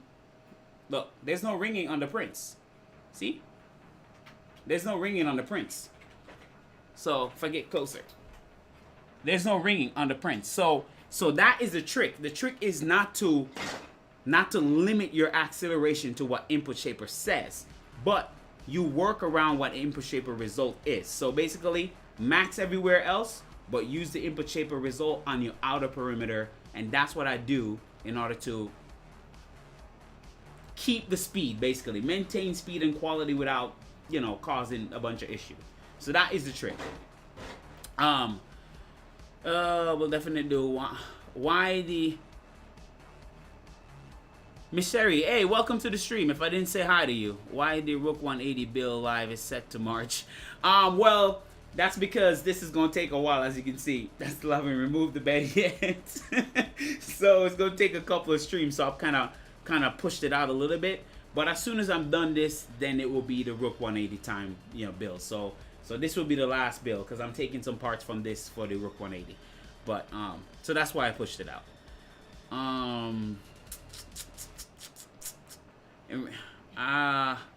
Hey Leo, Dental Lab, welcome. Welcome to the stream. I recently bought an Ender 3 S1 Pro. It's my first printer, and I put clipper on it on a Creality Sonic pad, but I haven't been able to do the first layer of printing for more than a week. Well, my God. It takes time with clipper, especially if it's your first time messing with clipper. It takes some time, But once you start playing around with it, you get used to how clipper behaves. I did a Mercury one. Evan, welcome to the stream. I'm trying to say all the new faces here. Just make sure I'm telling you welcome. That way it feels a little more personal. Just did a Mercury 1 on a Plus with an Hydra. You gotta go with the Hydra, man. Alright. I'll keep that in mind, Evan. I appreciate that. Yeah, take one look at the Hydra. I wanted it too. Okay. Hey, Remy. Hey, how you doing, Remy? How you doing? Welcome to the stream again. I'm currently building a crazy modded V1.8 with all redrive CPAP, water cooling, and stuff because why not? First prints are pretty fine. What? You didn't mention that earlier, Nickit. That's badass, man. Hey, send me a picture. I would like to see that. I would love to see that. Just send me a picture over Discord if you have Discord. I would like to see that. Hey, Collie05. Welcome, man. Are you using CW2 on your printers? Yes, I use stock. On Vorons, I stick with the stock CW2 because it works for me. As you can see, I print very fast with it. I don't know why when people assemble the CW2 they run into issues, but so far with me, I just take my time, assemble it, and just make sure that it moves kind of freely. Just to not stress out that little NEMA, that little pancake stepper motor, because it only has so much torque. So just as long as you make sure you're gearing or meshing correctly, and you can move the gear with your fingers without struggling to turn it, you'll be able to all right. I just think it's a lot of problem with the CW2 is assembly. A lot of people don't assemble it correctly, so they run into problems.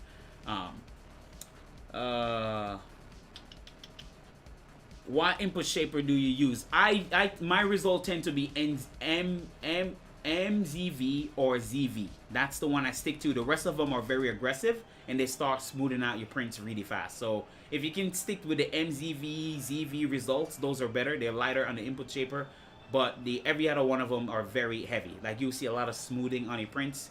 It doesn't really look too good, and they round your corners too.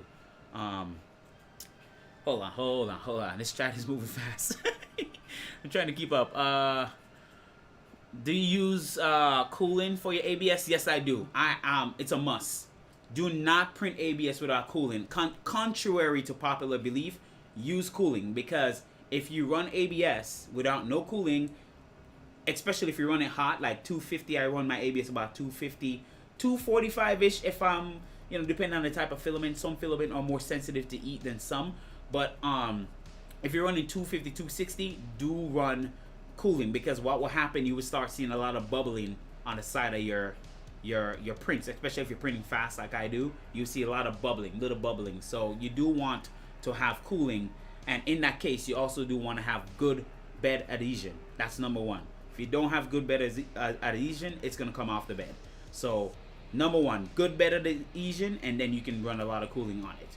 So that's why print fail on ABS. If you just don't have good bed adhesion, it's gonna fail regardless. But as long as you can get that down, you can run cooling and no problem. It won't warp or nothing like that. So I get a ton of curling when cooling. Yeah, that's bed adhesion, Lasync. Like, yeah, if you don't have good bed adhesion, you're gonna run into a problem a lot. Bedtime, see you. All right, Jose. Appreciate you coming through, man. Always the first one here. Really appreciate you, brother. I love seeing you around all the streams. So yeah, take it easy. Have a good night, and I appreciate you coming through. Holding off on the 180 at least for now. Definitely doing a Rook evolution though. Awesome.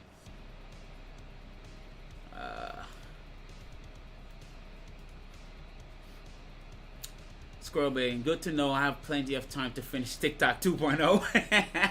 All right, Squirrel Brain, I'm not even gonna rush you, man, but it's coming. I definitely want to build a TikTok, so I'm being patient.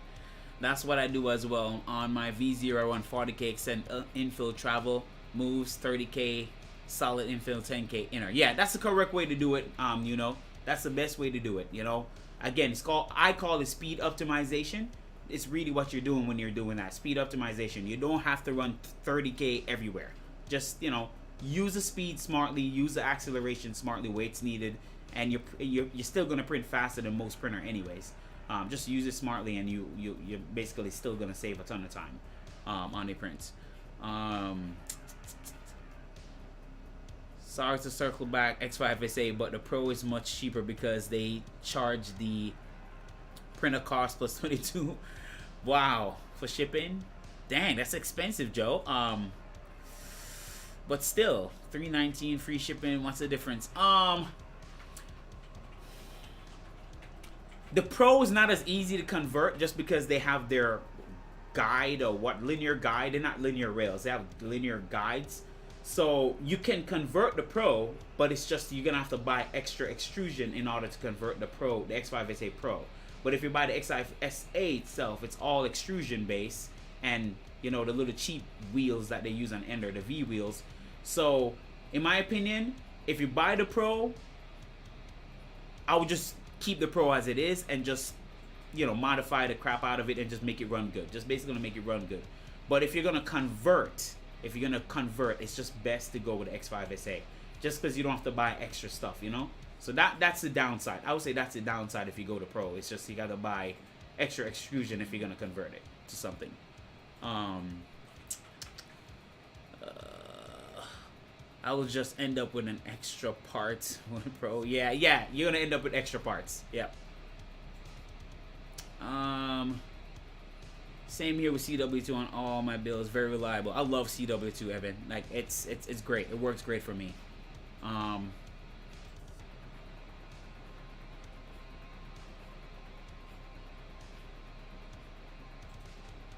I can share my slicer profile. Let me do this last piece here.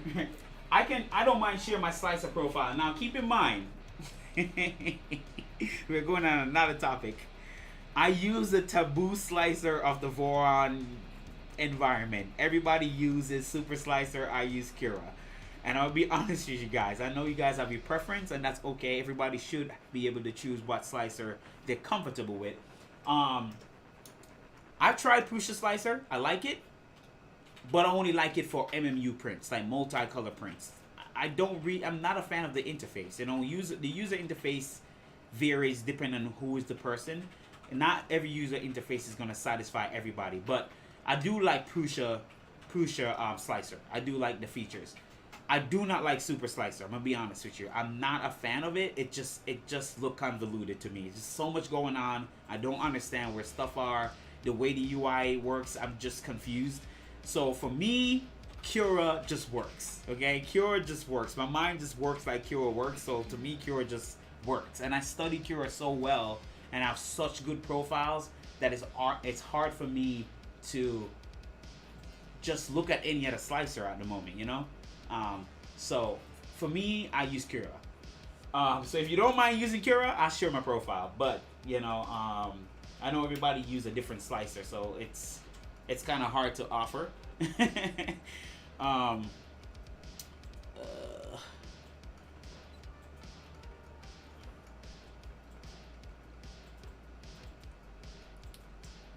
Thanks, LOL. I'm going to add it to the link above. Awesome. Yeah. Cura Gang! Yeah, Cura Gang. I'm a big Cura fan, guys. I'm gonna be honest with you. It just works for me. And as you can see, there's no limitation in speed. My printers are all fast with Cura. So it's not just Super Slicer. Any slicer can make your printer fast, but Cura can work too. You know, Cura can do it.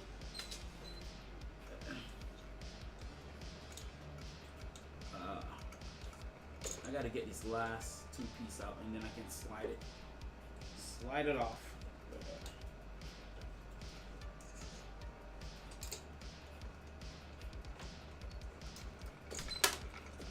Okay, something. Okay, I got one more holding it in place.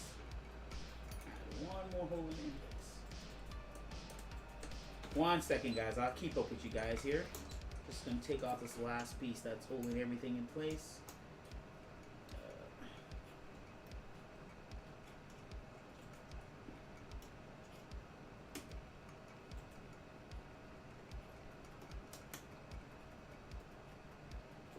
Come on. There we go.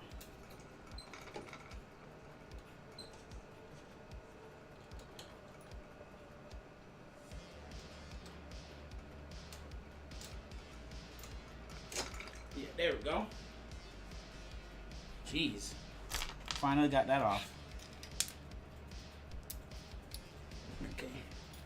Alright, so all that's holding the frame in place now, the bed frame, is just the stepper motors.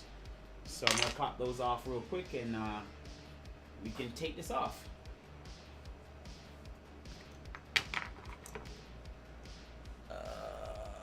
Awesome. I was told to use my MZV even if you get ZV, because after things come out of tune, you have less issues and more. So yes, so even though when you run input shaper, good point, Joe. Good point to point out. Even though you run input shaper, you still can select whatever algorithm you want. You don't have to go with what's suggested, okay? If it's suggested, it's great, because it means that your printer, you're basically tuning your printer to the one you want suggested, because the aim is to get ZV or MVZ. But if you don't get that, let's say you get like 2 amp PI or EI or 3 amp EI, you don't have to select those. You can select to use MZV or ZV. Okay, so you don't have to necessarily choose that. It's just suggesting that acceleration. It's just a suggestion, but you don't have to use the one that it suggests. So good to point that out.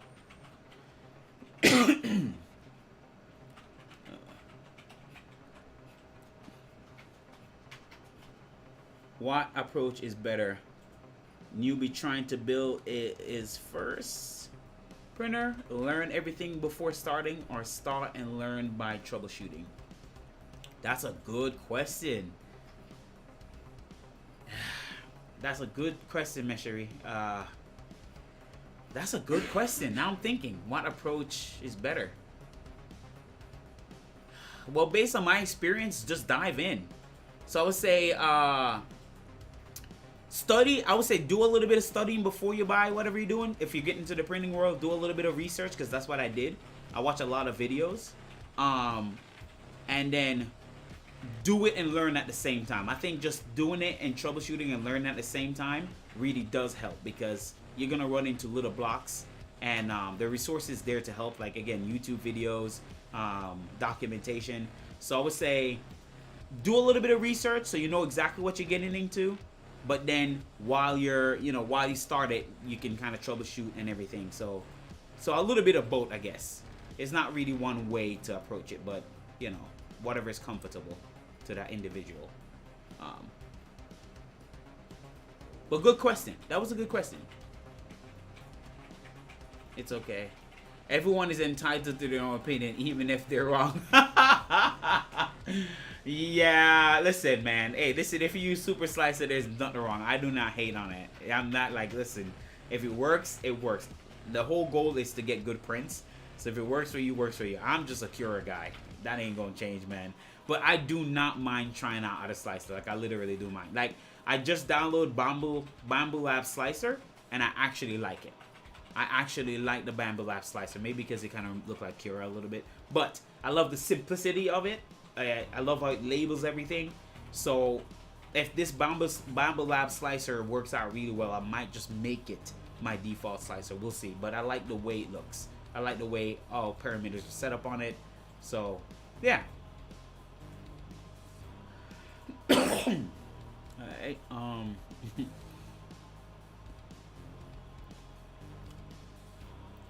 Hey, John Klopp. Hey, I haven't seen you in a minute, buddy. Welcome. Yeah, I've tried all the slicers, and I'm more comfortable with Cura. Yeah, it's just depending on what you're comfortable with, for sure.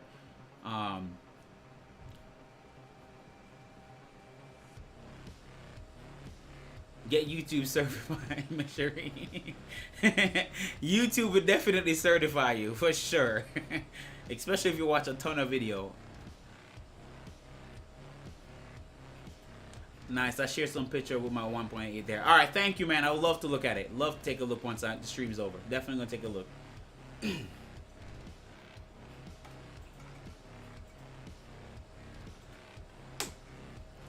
I use 4 slice at random, so no hate on Cura. There's always some random bugs.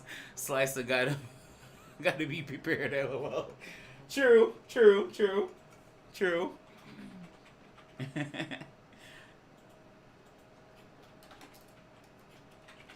Yeah, I get that, Jack Black. A lot of people don't, and I think that's the only problem with Cura, is that a lot of people just don't like the UI.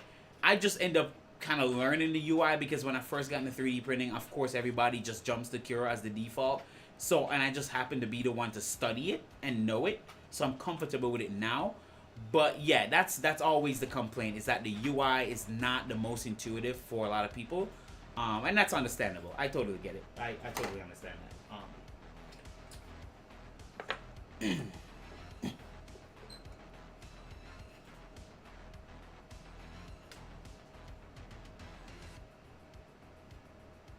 No link above. Maybe you didn't pin the comments. Wait. I fixed it. Oh, you fixed it? Okay, cool. Okay. Okay.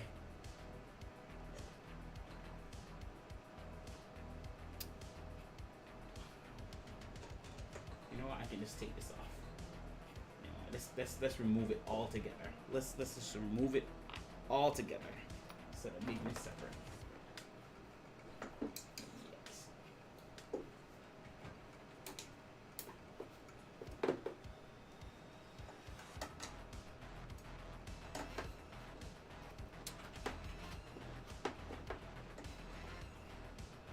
Soft Fever Fork of Bamboo Lab Slicer is pretty cool. Oh, that's cool. Bruh. Axe potato. Bruh.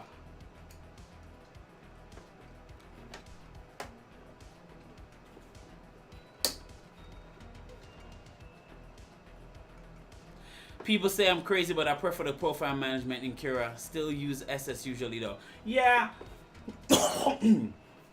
I mean, I do like Cura, so it works for me.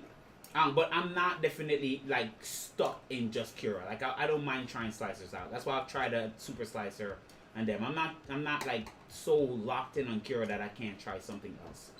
So I'm open to trying something else. But I just keep Cura because that's where my foundation and my quality and my speed and everything is set into. So that's just my fallback onto.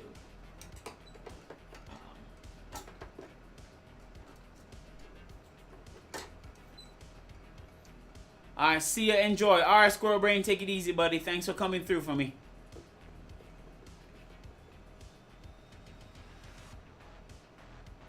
Wait, on my lazy times, I use the iPad no name slicers, and it works somehow. Wow, I didn't know iPad a slicer. That would be cool to actually have a mobile slicer, you know, on like an Android iPad or something. That would be pretty cool. I think that would be super convenient. Or even make a slice on your phone. Could you imagine have a slicer for your phone? I'm not sure if a phone can process. Phone processors are pretty fast, but I'm not sure if a phone can process and slice quite well. It'd probably have to be like a very light app that doesn't use a lot of resources, but it'd be cool to slice some simple prints on your phone, which would be pretty cool. But that's a whole other topic. But yeah, that's pretty cool. I didn't know that.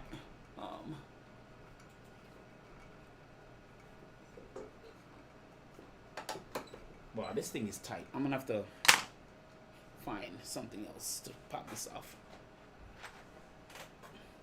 Maybe I can get out here. Yeah, I can get it. Let it go. Let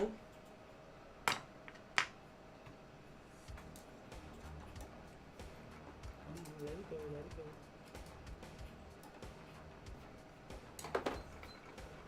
Oh, there we go. Didn't want to hit my face there. Alright. And it's out.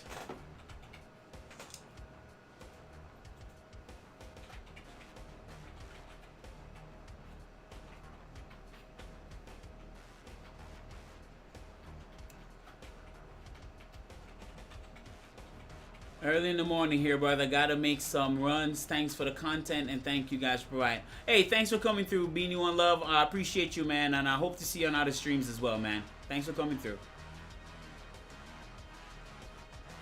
So where are you printing from? Golden-Jaguar. So where?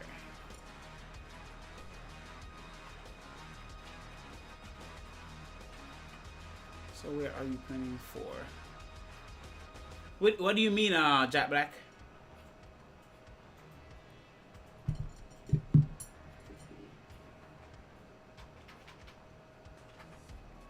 Alright. Okay. So, bed is done. I would take this off, but I'm gonna have to get a cut. So the way this is working is This printed part here, you notice it has this notch. This is to allow the extrusion to sit like this. So the extrusion kind of sit like this because with this new with the mod,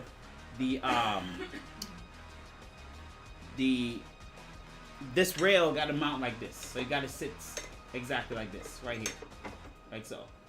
So because of that, you have a cutout. There's a notch to allow it to sit in like this, and so therefore I'm gonna have to cut. I may not have to cut 2 millimeters in, but we'll see if I have to cut, because I think I did make these cut a little bit wider. This is a custom plexiglass plate, so I should be able to get away with not cutting anything.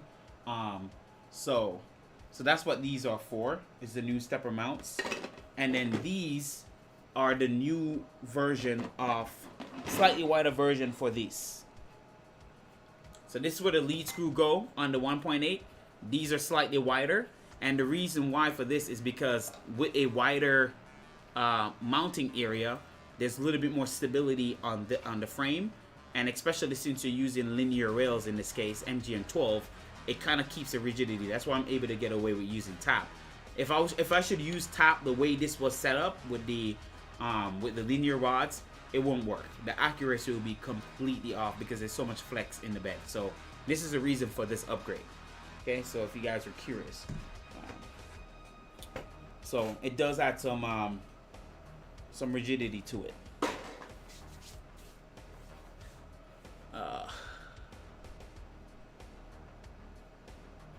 my experience, I don't know anything about 3D printing.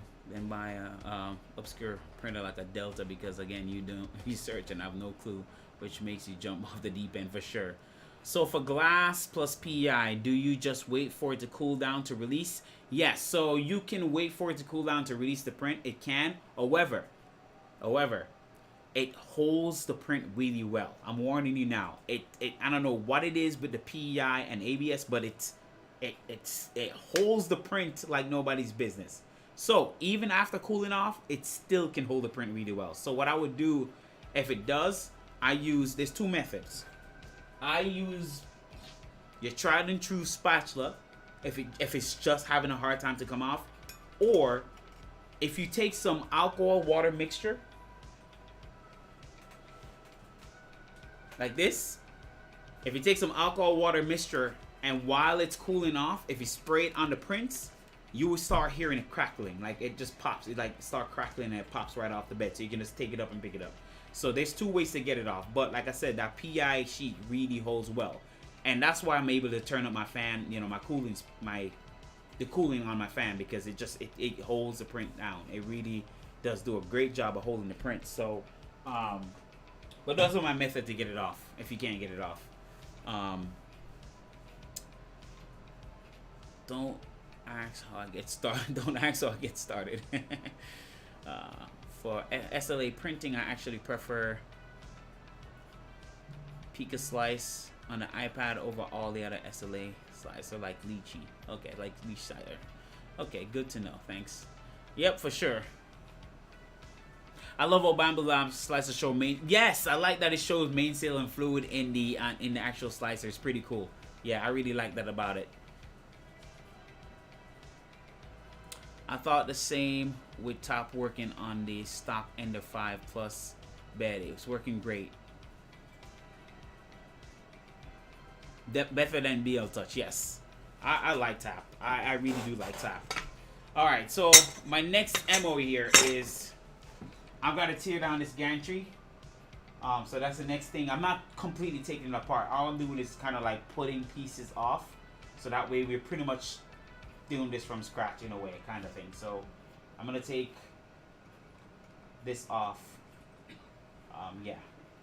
So we're just gonna take this apart and go from there. I do have the top part printed. I pre-printed the top part, so next week we'll be just putting this crap together. And so let's start taking this down.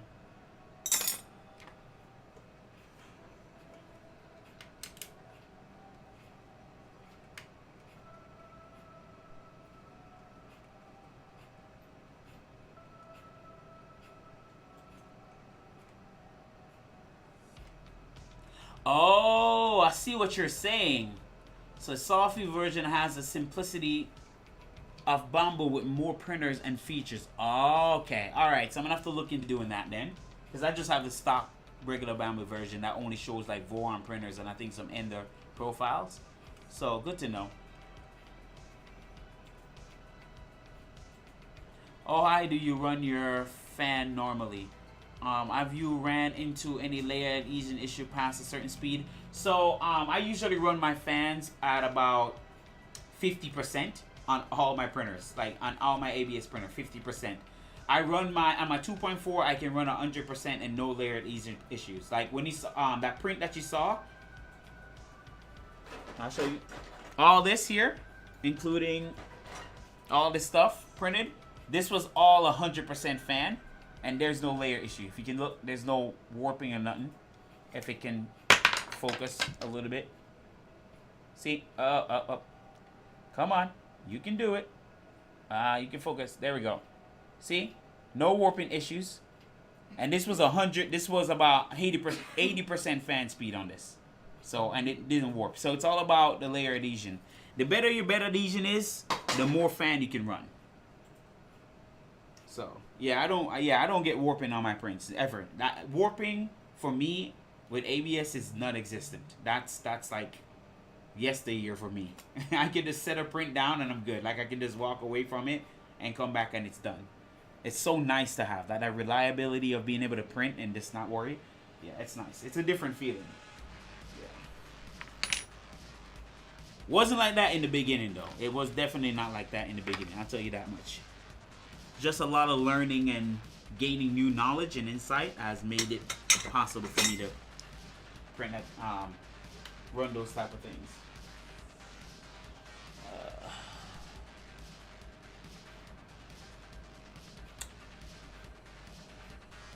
Yes, you said that now, 3D experiment, and look what I have. Where is it?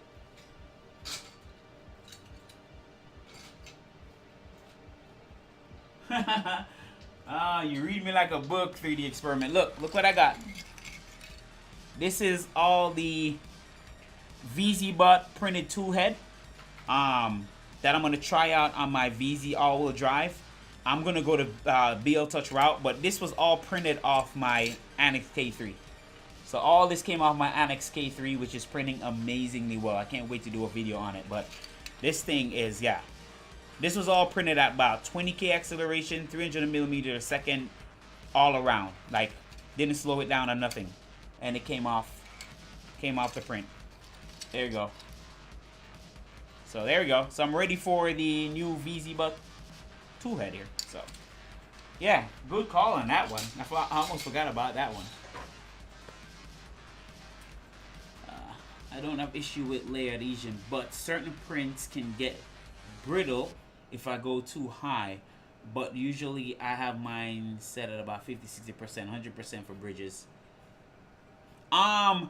Brittle prints for me, in my experience, Ian, is when it depends on how hot you run your ABS. So ABS prints, the hotter you can run them, the better it is, because it seems like the layer adhesion is 10 times better.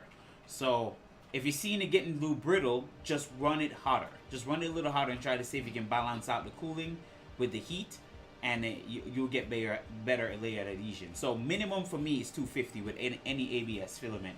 I'll go 260 if I'm printing a little faster, but generally between 250 and 260 with ABS, you get better layer adhesion in terms of the layers. It won't be as brittle.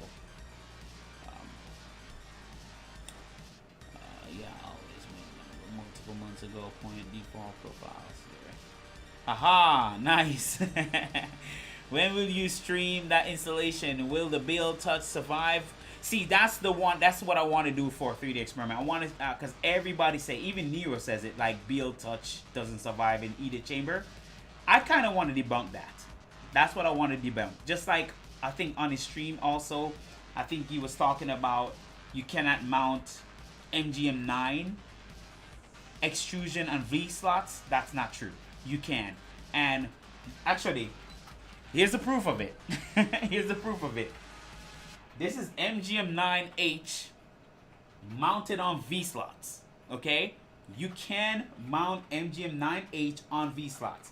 The problem is that people are saying you know, I think someone commented back and said, just because you can, that doesn't mean you should. But that doesn't make any sense, because you can mount MGM9 on V slots without a problem. Look, it's been running for months. So it's very weird, the notion that I don't know, just very mixed information I'm getting sometimes off his stream sometimes. But again, you can mount MGM9 H rails on V slot. That's what VZ-Bot uses. That's literally what VZ-Bot does. MGM9H on V slot. You can do it. Okay? Do not let anybody else tell you can't. So it can be done. So I just want to debunk that. Not everything you should just listen and believe sometimes. You just gotta like prove people wrong. Like, it's just crazy. But yeah.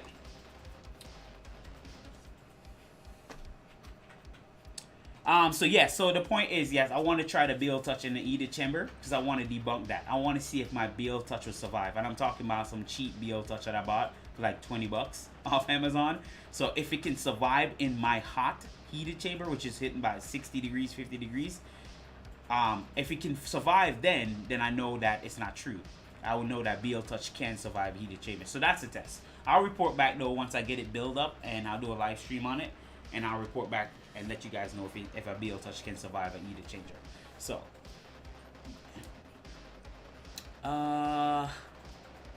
what do you do with ABS ventilation? Because I see your printers are all in the office. So where is it? Oh, it's not in here. Oh, it's not in here. So, what I do for ventilation, because they're all in my little space, I use a ear filter. And the ear filter has two filters. It has your regular HEPA filter, you know, like for microbials, you know, the little pollens and stuff in the air. And it also comes with a carbon filter. So that filters out any leak carbon through my ABS. So I'm pretty much good. I can stay in this room and have it printing because I always have it on. And that filters out any VOCs or anything like that in the air. So that's my way of making sure that there's no particles flying around in the house. So yeah. Oh yeah, let's put it over here. I can show you. Well, so this is what I use. I literally have it so you can see. So it has a carbon filter in it. So actually, now that I have it, I can pop it and show you guys. See? So you see this right here? That's a carbon filter. Okay? And then it has, and you see the HEPA filter? So you have a carbon filter and a HEPA filter, and so that's what I use. So this is always on in this room, and it really does help, like again, filter out everything. So that's what I use for that reason. So let me pop it back in here real quick.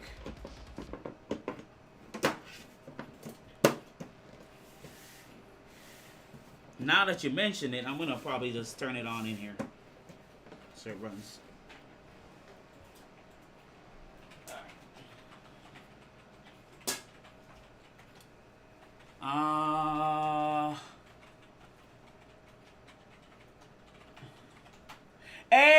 Hey Noto, welcome buddy. I haven't seen you around in a little bit. Good to see you around again, bud. I don't know if someone said, but the CR Touch apparently is better in a heated situation. Is it? I'm curious. That's what I'm saying. Like, I might try it. I'm just gonna try a regular BL Touch, a standard one. If it breaks, I'll let you guys know. Then I'm gonna try the other solution because I can just run the experiment for you guys. It's almost like a real experiment, and I can report back. So we can debunk the myths as we go. That's the fun part about doing this. But good to know that the CR Touch can do it. I've been running my BL Touch enclosed for 2 years, no issues. I figured you can because I've run my BL Touch in a closed heated chamber and there was no issue. So I don't know what people are talking about, but we'll debunk it. We'll officially debunk it on this channel. We'll see if that's the case. We're gonna work on that. Oh, all right. So Joe Duck. The K3 is actually, it's loud, but it's not as loud as you saw on the stream. Like I mentioned earlier, it was the belt. It was literally the belt that was the problem. The belt was too tight, and because it was too tight, it was causing vibration. And the whole printer wasn't buttoned up either, too. Because remember, the front was kind of open, so you have the panels rattling, too. So the panel was rattling, the belt was too tight, and I was dumping way too much voltage on the stepper motor and overcompensating. So it was kind of all bad. But now it prints amazing.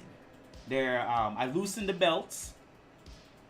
Once I loosened the belts, I gained 20K acceleration at 700mm second travel. And I'm happy. I'm super happy. And I'm running the motors at 1.2, or I think 1.4 amps. Yeah, 1.4 amps, and they're not getting as hot as before. So just a lot of things I fixed in the background, but it was the belt. The main cause of this was the belt. The belt was way too tight. Way too tight. So, and I figured that was the case.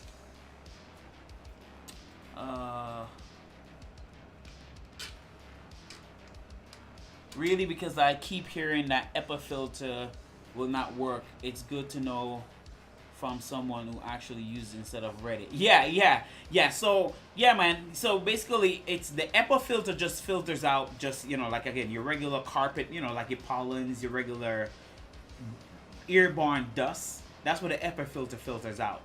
But the carbon filter filters out all the VOC. So, basically, it's just 2 in 1. So, it works. If you just have the HEPA filter by itself, it doesn't do it. It's not going to filter out the VOCs. But with a carbon filter, it does help with that. So because it's a 2-in-1, I'm good. I'm covered on all bases. It really does help keep this room pretty nice and clean, even though I'm printing. So yeah. Where's the other? Where's my other little? Could have sworn I saw it fell for a second, but I can't find it.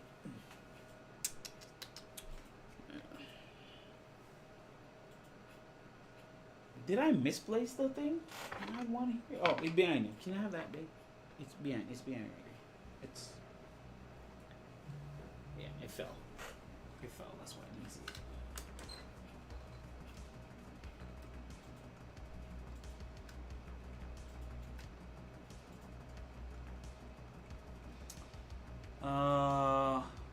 Let's see. Yeah, man, I just been a little busy with work, always keeping up with after hours though. Oh, I appreciate you, man. I figured you're watching the video after, but I'm so happy to see you on the live. I haven't seen you in a while, and I appreciate you, man, for your Patreon support. I really do. I need to make a little slide at the end of my videos just to show the Patreon support, because I'm telling you guys, all that money goes back into like buying these little gadgets and having fun. So it's great. I really do appreciate any little donation y'all give, because it does kind of offset some of the costs I spend here. So but I really do appreciate it. I ran into issues with BL Touch and close. If I let it preheat long enough, it would get failed to deploy errors. Oh, interesting. I guess it depends on the BL Touch you have then, Ian. I think it just depends on who makes it, because you know you have a rip-off BL Touch that doesn't really do much. So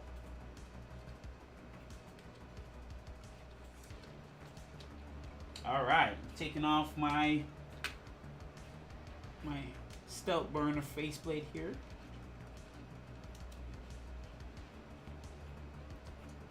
This, I haven't touched this in months, guys. Like, this thing's been printing solid for months, and I'm so happy. For months. So let me take off the front piece here too. Yep. And to the side.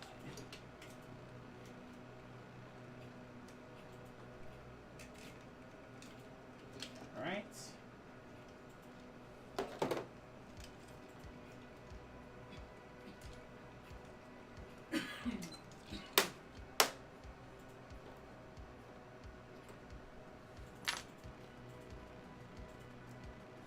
Notice the type, what I'm using here. See, it says 12-volt fans. See that? I use 12-volt fans because they spin fast, they push a lot of air, and I do not get clogs. So that's my method for having these things work. 12-volt fans.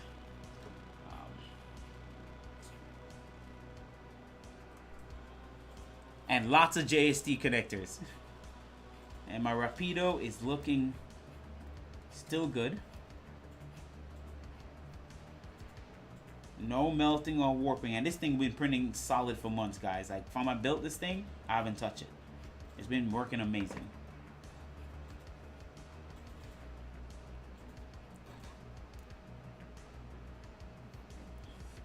Check Nevermore Micro for chamber ventilated charcoal filter. And are you planning to add tap to any of the Switchwires you have?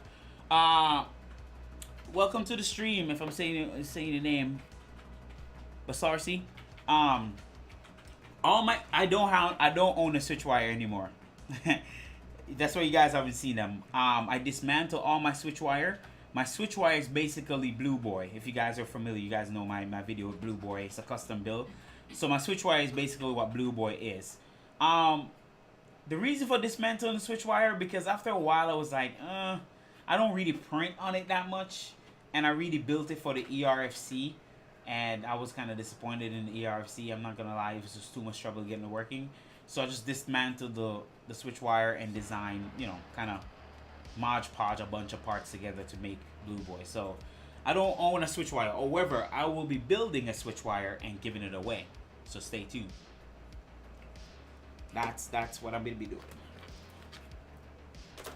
I'm building a Nevermore fanny pack mod which cleans the chamber air. But yeah, I would run a Nevermore 2 Nitnick, but because I have the filter, I'm just lazy to build one. Honestly, I'm just lazy to mount it and build one. So that's why I haven't built a Nevermore. But it's nice if you don't have that option. BQ is a new small CR plus. Yes, 3D experiment. I've seen that newer probe that BQ have, and I want to try it out. It's very tiny though, very tiny, and I hear it's very accurate too. That new BQ probe, I hear it's very accurate, so definitely want to try it out.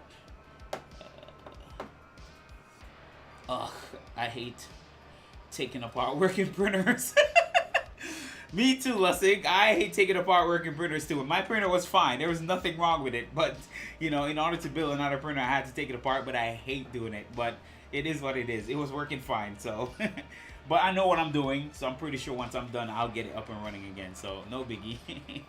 But you're right. I hate doing it. Mods don't install themselves. You're correct.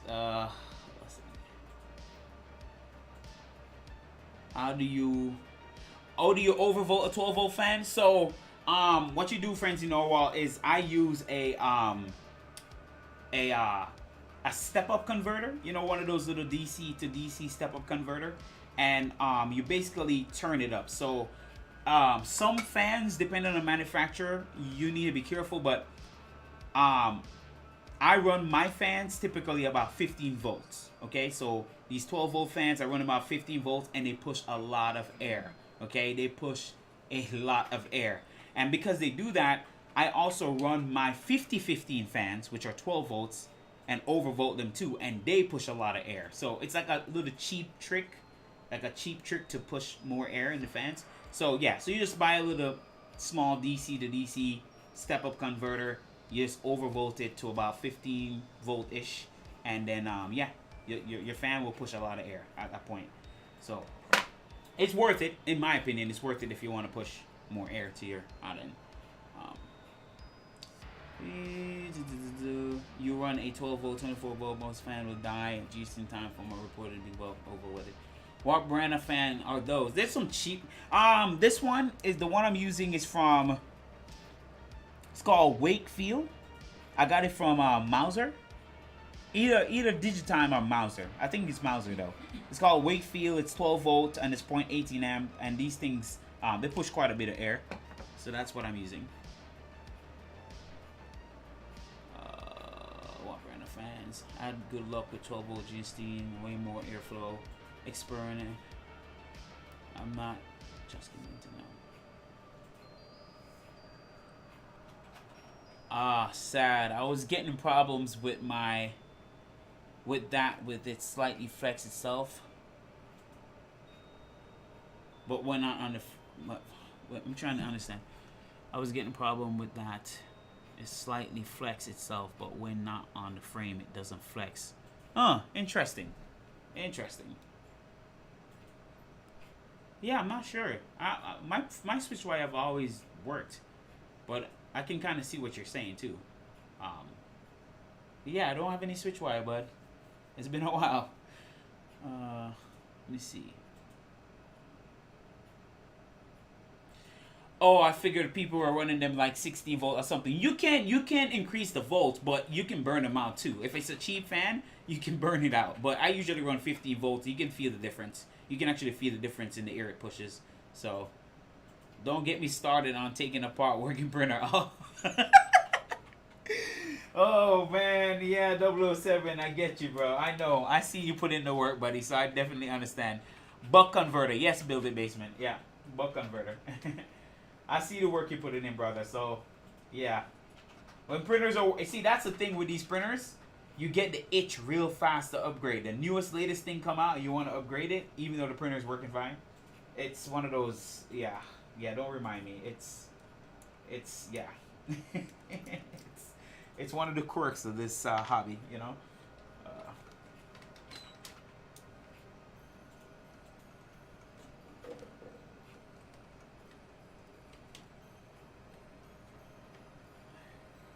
Hey, I'm gonna sell you guys on something again. And I wish iGus could give me the benefit. I'm gonna sell you guys again. Look. Remember the iGus cable chain? Look, no damage. No damage. No damage. Look. No damage. See? No damage. No damage whatsoever. Look. See? Ah, see why I like my iGus cables? You see why I like my iGus cable? No issues whatsoever, guys. It works. It just works. It just works. So, I'm gonna keep sending y'all on that.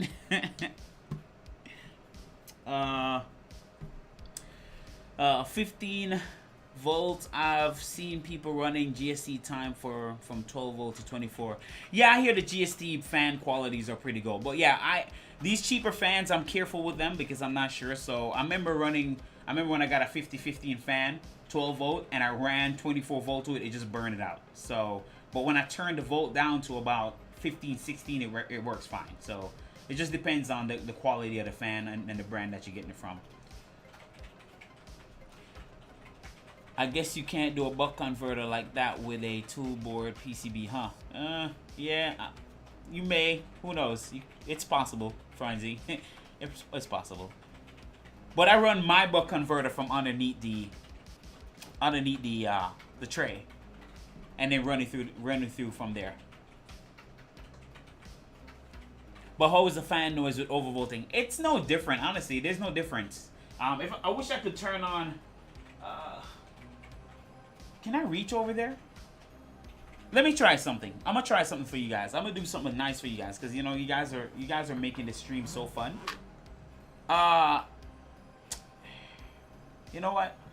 I have to bring my mic because then you wouldn't be able to hear it. But if I could bring it over there, I could turn on my VZ bot, and that fan is overvolted, and you really don't hear a difference. Like it's not much of a difference. It just you can just tell it pushes a lot more air, but there's not much of a difference in sound. Like it doesn't affect the sound. So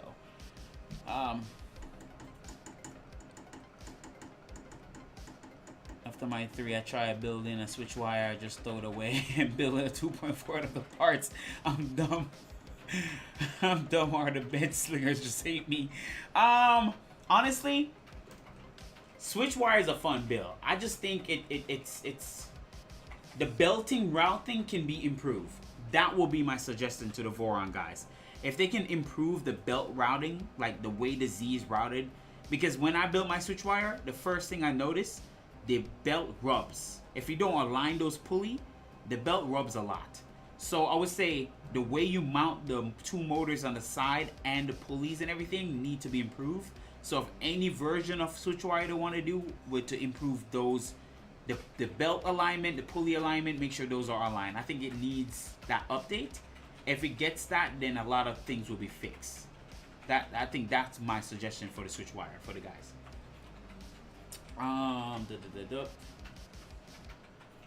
trying to keep up with y'all. I got Voron to try to slightly modify support top. I have to switch back to clicky for now. I keep getting problems with layers sticking to bed when printing ABS. Bed surface is cleaned regularly. Huh. Interesting. That's very interesting. I'm surprised you went with top. Basarsi. Like I'm surprised you went with top with the Switchwire, because I know something like with the Switchwire, your bed have to be pretty stable. Like your bed would have to be pretty stable to accommodate the top. So I'm curious that you got away with that.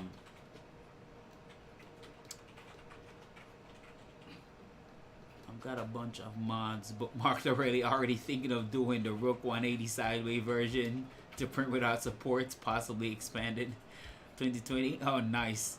Hey, 3D experiment. I would love for you to ping me some of your bills, man. Ping me on Discord. I want to see some of your bills. You know, you got all the fancy bills that you're hiding back there. Let me see some of them. Share them with me, man. Share the love. Aaron, I should get some iGus chains for my Switchwire. The thing seems to eat wires. Yeah, alright, so, Aaron, you don't need IGOS chains. Just get IGOS cable. Just, I promise you guys, if you get continually flex IGOS cable, you will not ever need CAN bus. Even though CAN bus is nice. Listen, I'm not hating on CAN bus. CAN bus is nice. But I'm telling you, you go with IGOS cable, you never have to worry about cable chain issues. Just doesn't happen. Non-existent. I got 10 feet of that IGOS 18 conductor for like 28 bucks shipped. Oh, nice, Lasing. Yes. Good going. Let me know how you like it too. Make sure you report back because I want the people to realize that it's actually really good. So make sure you report back on once you set it up and everything. Yeah, I had a rub-in on my Switchwire as well. Swap the motors with the modified ones, GitHub, and it seemed to have fixed most of it. Same guy also did XYZ blocks on top of it as well. Okay, yeah.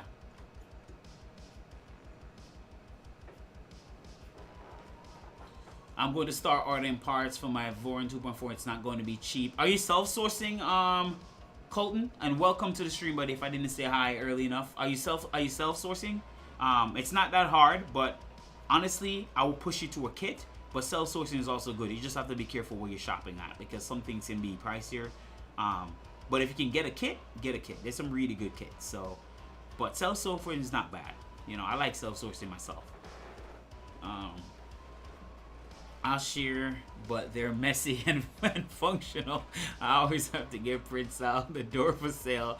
No problem, man. I'm not gonna judge you through the experiment. Listen, I don't do that judging stuff. It's okay. As long as it works and it's not dangerous, it's not gonna burn down your house, man. Listen, I'm fine with it. I'm totally fine.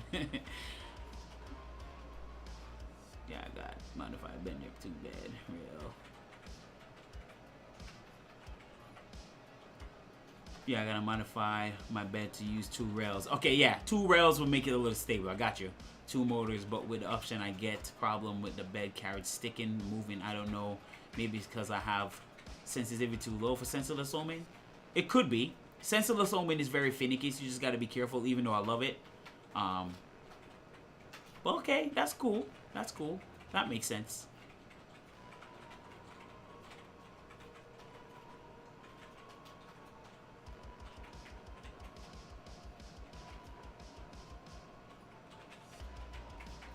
Oh yeah, try it out. If you got that, Ian, if you get that, try it out. I promise you will like that that continuous flex cable. It's really good stuff. It's really good stuff. Interesting. I was going to self-source. Yeah, Colton. Listen, buddy. Like I self-source mine, and I'm gonna be honest with you. And if you can get a kit, just do it. Self-sourcing is good. Don't get me wrong, because you can kind of pick what you like. But most of these kits are really good for the Voron these days. Like, I mean, compared to when I built my 2.4 to now, yes, the kits are really, really good. So I would definitely push you to get a kit. If you can get a kit, do it.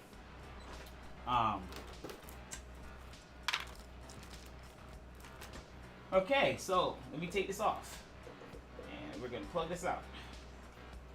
And I should just take this off completely, you know, but just being lazy. But I'm probably going to take it off completely. Take it off completely. Should I? I could just hide it. No, I got to take it off. I got to take it off. The model for the chain, it's in my account, but it's called a CF888 is what I use. The model, the continuous flex, CF888. Yeah, I'll just take it off because I'm gonna have to do other things. So I'm just gonna go ahead and take it off. Didn't want to, but got no choice right now. Oh, you talking? You ain't playing. You're like, hey, throw some money in, I guess. Shoot, I've been bragging about your continuous flex trade. Let's say, I'm promoting y'all, giving y'all sales.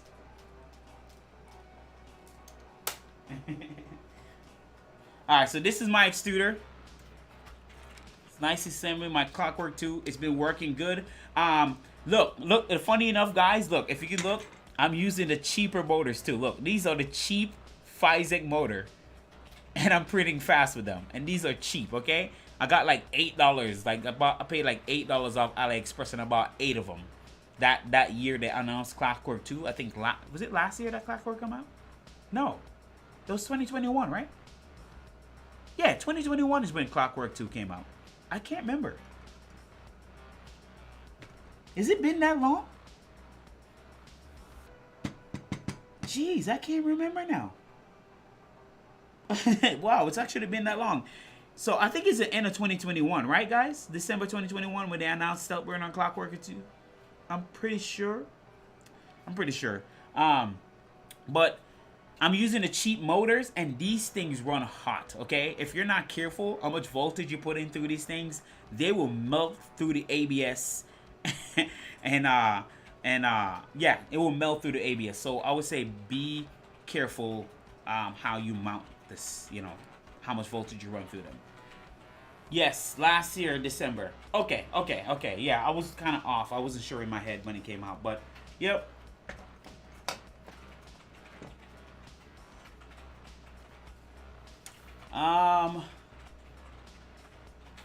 I've been curious on sensorless homing, but I can't try because I'm running Big Tree Tech SKR 1.4 board with the pin cut off and the 2209s on most of my printers. Listen, 007 FPV, I would try sensorless homing. Again, in the beginning it's a little finicky, but once you get it right, I run sensorless homing on this. I run sensorless homing on the K3. Pretty easy to set up. I run sensorless homing on my V1.8 over there, and I think what else I run sensorless homing on my 2.4, but just on the X-axis though, just on the X-axis only. But in my experience, it's repeatable. I have no issues with it. If you don't tune it right though, if you don't get the sensitivity correct, what can happen is it will go the other way. For some reason, there's a bug that if you don't get the sensitivity right, instead of homing where it usually homes, it actually homes the other way after idling for a while. So after idling for a while, it'll go that way. Not sure if that's a clipper bug, but I noticed when I tune it correctly, then that doesn't happen. But I'm just giving you a heads up that it does go. For some reason, it goes the other way. It's the strangest thing, but it gotta be a bug.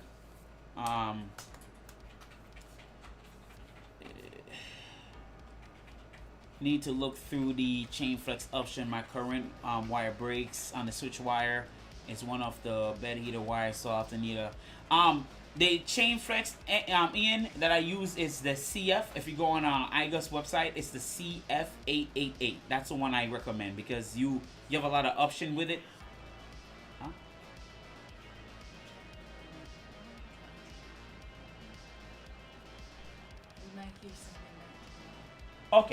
Okay, that's fine. Yes, last year, I used FineSet kit and had to replace the fan MCU. What is your run current on these? I run 0.5 to be my max is 0.5, so I've been running 0.5 on these round stepper motors. These little small motors, I don't pass 0.5 because they do get hot. So I run like 0.5 on them. I won't go beyond that. Anything beyond that and it's just insanely hot. But for example, see like this? You want to be able to do this. See this? I can move this free. All right, so see if you can see that. Can it clear? Is it gonna clear up? See? Look how easy I can move this. Look. There's no effort. This is how free you want it to be, okay? If you can't do this with your Clockwork 2, trying to let it clear up. This zoom. Come on, behave.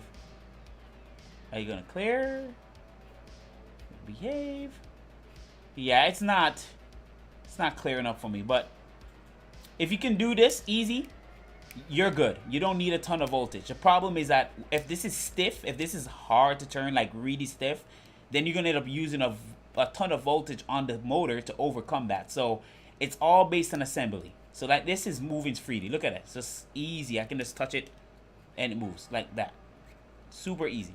So it's all about assembly. It's all about assembly. I have a 17mm LDO motor that also runs hot, a little weak. So yeah, it's all about assembly. It depends on how you assemble it. You have to put a lot of freaking power in it. And so, yeah. I'm attempting to get a Pico, talking to a rep board with all the ports to drive the drivers, 32-bit CP running 8-bit hardware. If an Arduino Nano can do it, should be a Pico. Yeah, for sure. I can see that, Tesla. I don't see why a Pico couldn't do it. Cutting off the pin on the 2209, I should have to buy a new one. Yes, so you have to buy a new one. If you have a 1.4 turbo, if I'm thinking, you have to, you need the diode pin. Without that diode pin, it won't work. So, but the newer boards, you don't have to cut the pin. Like on the SKR2, SKR3s, and I want to say on the Octopus board, you don't have to cut the pins. There's a jumper. There's a jumper to kind of select the pin, so you don't have to cut the pin on the 2209s anymore, which is kind of nice. Alright, let me pop this off now. I'm going to get rid of my belts, take out my belts, and get this thing somewhat where we need it to be. So by next week, it's just really assemble time. I'm going to do a little bit in the background just to make the assembly easier, and then we'll just be able to assemble this. So tonight was just kind of taking it down and chatting with y'all. No more cookie probe. Look, look. Look how long I've been running the cookie probe. Look at that. No more cookie probe. Now this is for the quick draw probe, the Annex quick draw probe. I prefer that over anything else. But this is going bye-bye. So we're going with tap. And good thing I spared myself a ton of belt. Let me see if you guys noticed too. Hey, Nita, you're back. Yay. Next thing. You see this? Notice I'm not using Gates belts here. What could be going on? This is fiberglass reinforced belt, okay? And a lot of people was like, oh, use Gates belt, use Gates belt, use Gates belt. Listen, Gates belts are awesome. Nothing against it. I use them too. But there's alternative. And as long as these are fiberglass reinforced belts, they won't stretch. They can take the heat and you won't have any problem. Just make sure it says fiberglass reinforced belt. If it's not, it won't work, okay? So if you don't get Gates belts, you can use fiberglass reinforced belts and they work just as fine in a heated chamber. Okay? There you go. Just sharing information. I'm just sharing experience with y'all. So there you go. Now you got some more tips.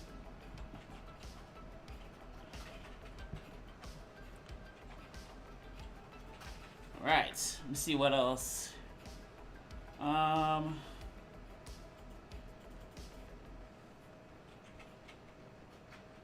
Oh, yes, it has many I/O pins on the Arduino Nano. Okay, yeah. Okay, that's cool. Nick, it took me over 6 hours to get the ADXL from Mellow running on my 1.8, but forgot to set up the NEMA 14 current and leave it at 1.2. Oh, crap. You did? How hot does that thing got? After 30 seconds of printing crazy fast, it just burnt down the jeez. I was gonna say, these little motors run hot, dude. Like, as soon as you pass 0.5 milliamp on these things, they get insanely hot on these round steppers. The 17mm version, at least, they get crispy. They get real toasty, real fast. That's crazy. 1.2, phew, dude. Just doing the wiring, jerry rig for now. We'll work up on an adapter later.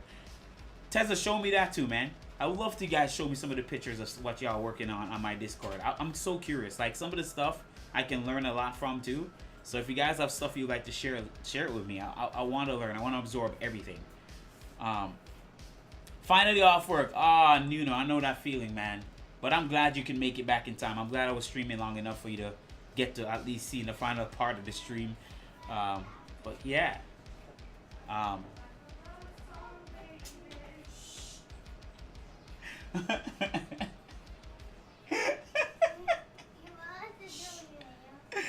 My neighbors. I'm laughing. Um,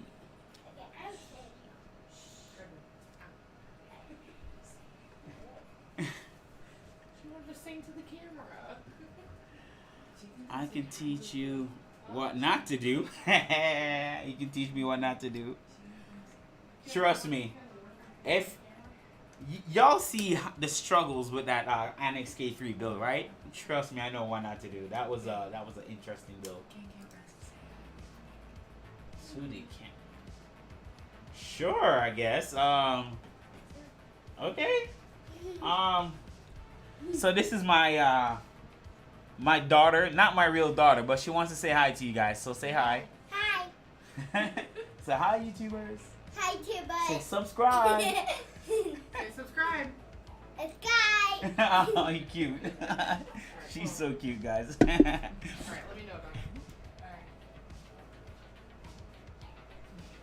it. That was cute. That was cute. That's my neighbor's daughter. She's a sweetheart.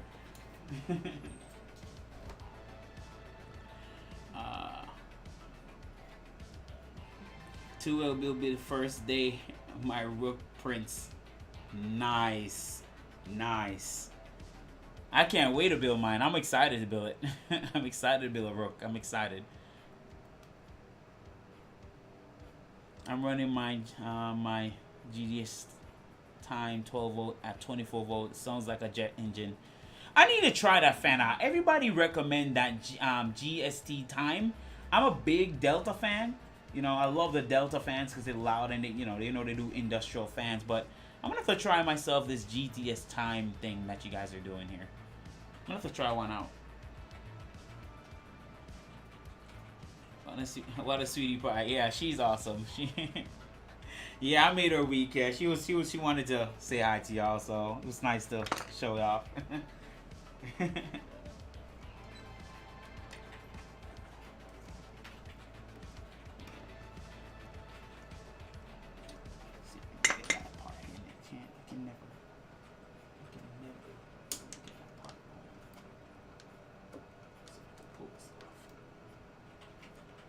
You know what? Another thing.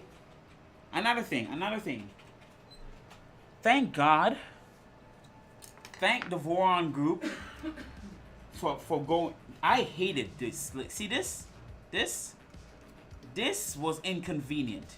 Like, this was not fun to mount at all. Look, guys. Like, I'm so glad you no longer have to mount the belts like this. Let me see if I can clear this. That was a very inconvenient way to run a belt. That was so annoying. This is the most annoying part of the to me when I was building the Voron. Is this was an awkward way to run the belt and to tension it, because you have to fight the belt to get in, and I'm just glad that they're not doing this anymore. I'm so happy. This was a mess. Okay, so just wanted to point that out.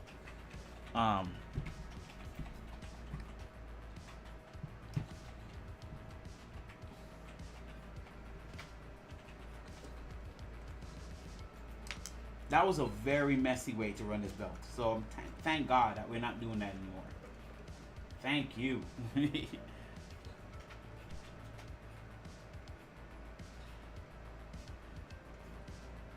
Yeah, David. Hey, so much better with with tap. So much better how you run the belt. Oh my God, it makes such a difference. This was a mess. This way of doing it was just, you have to fight just to get the belt in place. So. Yeah, with tap, so much better. So much better.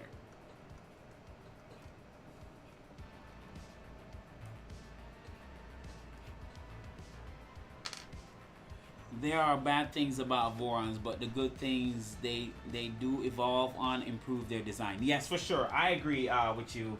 I'm happy that they constantly doing that, improving their design. And this was one of the areas that they improved quite a bit.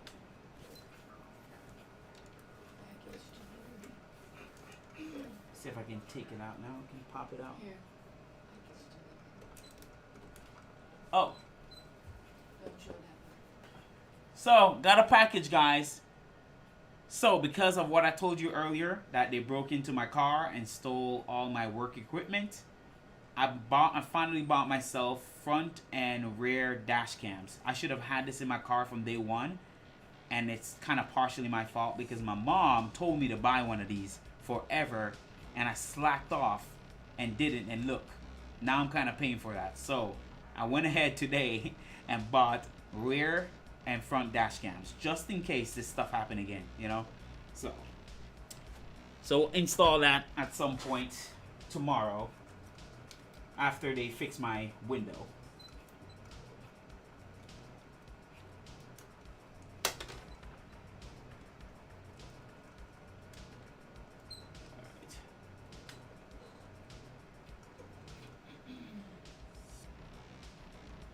What tool? Oh, I see you're talking. Gotta run. I'll catch the rest on replay. Take care, everyone. All right, thank you, David Vera, for coming through, man. I appreciate you coming through the stream and supporting. So appreciate you, man. Take it easy.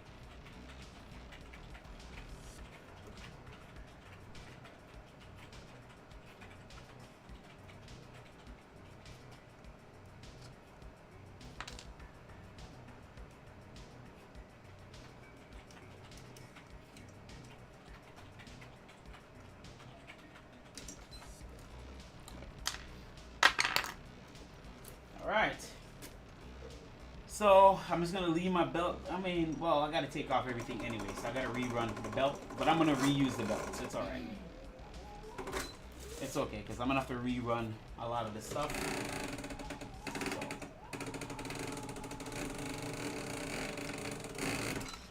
I'm gonna use the same belt, but I'm gonna have to rerun it anyway, since I'm just redoing the gantry. So this whole thing would have to come off either way. You have to pull that off too. So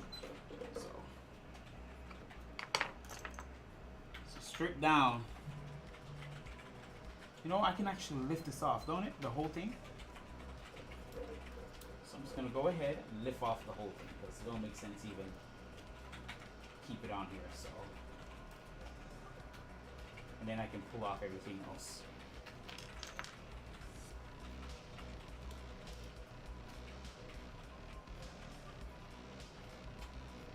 I never leave anything visible in your car for value or grew up in New York. Yeah, you know what? It was my fault. Honestly, my windows are darkly tinted though. They tinted dark, but I think they just took a flash drive and just...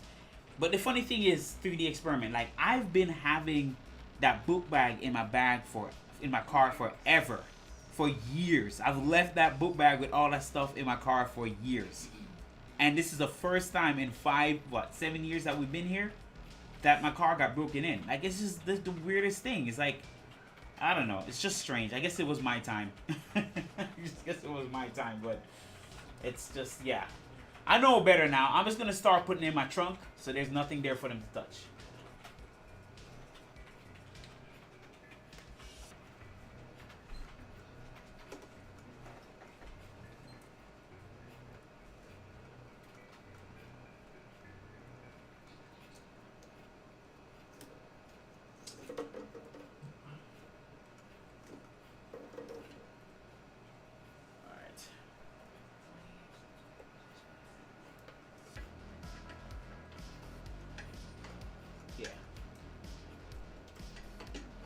Let me screw this off. I'm just taking off the cable chain here. This is an awkward tool to use, so I'm gonna have to use another tool to get them off. Once I get the gantry off, guys, I'm definitely gonna call it because I know it's getting a little late. But guess what? I don't have work tomorrow, so I don't have to leave that early. So if I have time, I'll continue. But I know some of you guys have to get ready for bed and stuff like that. But once I get the gantry done, then I will just cool off and then we can end the stream. But just want to finish up this part at least.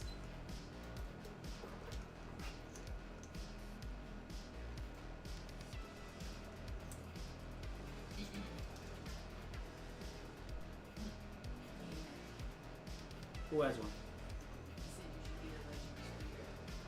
Oh, I do. It's huge though, but I like it. I have an electric screwdriver. I'll show it to y'all. I just don't use it a lot for some reason. But I do have one. I'll show you. Alright, so we got that down.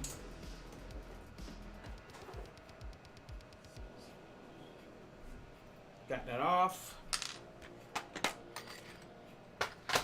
Okay. So, let me see. Oh, wait, I gotta keep up with you guys. You guys are... I shared a picture with my 1.8 current failure. Then you have something to laugh at. For now, I go to bed. It's pretty late in Germany. Wish y'all good luck. Yeah, alright, buddy. Thanks, Nicky, for coming through, man. I know it's late here, so have a good night, bud. I'll see you next stream. Yes. Yes, leaving tempted in car is an invitation. Yeah, I know better now. Like, that's not happening again, so. Missouri from Saudi Arabia. Oh, Saudi Arabia. Welcome, man. That's awesome. That is awesome, dude. Pretty cool. It's nice to see the variety of people from different countries watching. I like that. I really do. What mods are you doing for the tap? So, basically, Nuno, I'm basically, you weren't here earlier. So, let me demonstrate again. You know, because you know I like to keep you guys posted and up to date. So, so basically, I'm mounting these linear rails, these MGM12 on here. Basically like what I did to my 1.8, and then it's going to be mounted here instead. So instead of using the linear rods I had, I'm using linear rails for the bed. It's just stiffer, a lot more rigid, a lot more stiffer.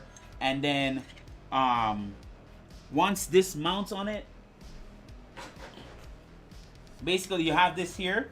This is a wider, what you call it, like lead screw connector.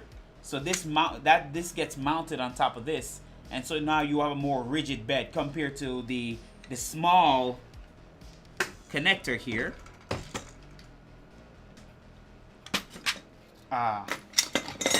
Compared to this, so you can see the difference in size. So this have a lot more areas to cover, so you have a lot more rigidity on the bed versus this little small area right there. You know what I'm saying?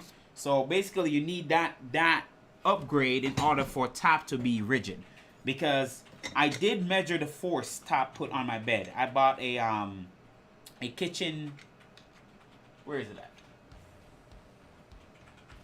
See, I have all the stuff I like to show. You know, I like to show I like to show you guys, but I can't remember where I put it.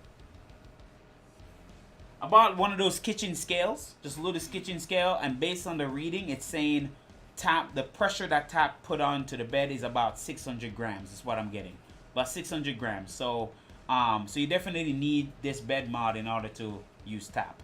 So that's what I'm doing. So that's the upgrade coming, and then I'm moving from the dual MGM9, as you can see, I'm using dual MGM9 here, to a single MGM12 on a 1.8. And thanks to Squirrel Brain, he did a modification on this here to accommodate a MGM12H linear rail. So yeah. So that's what I'm doing. That's what all this is for.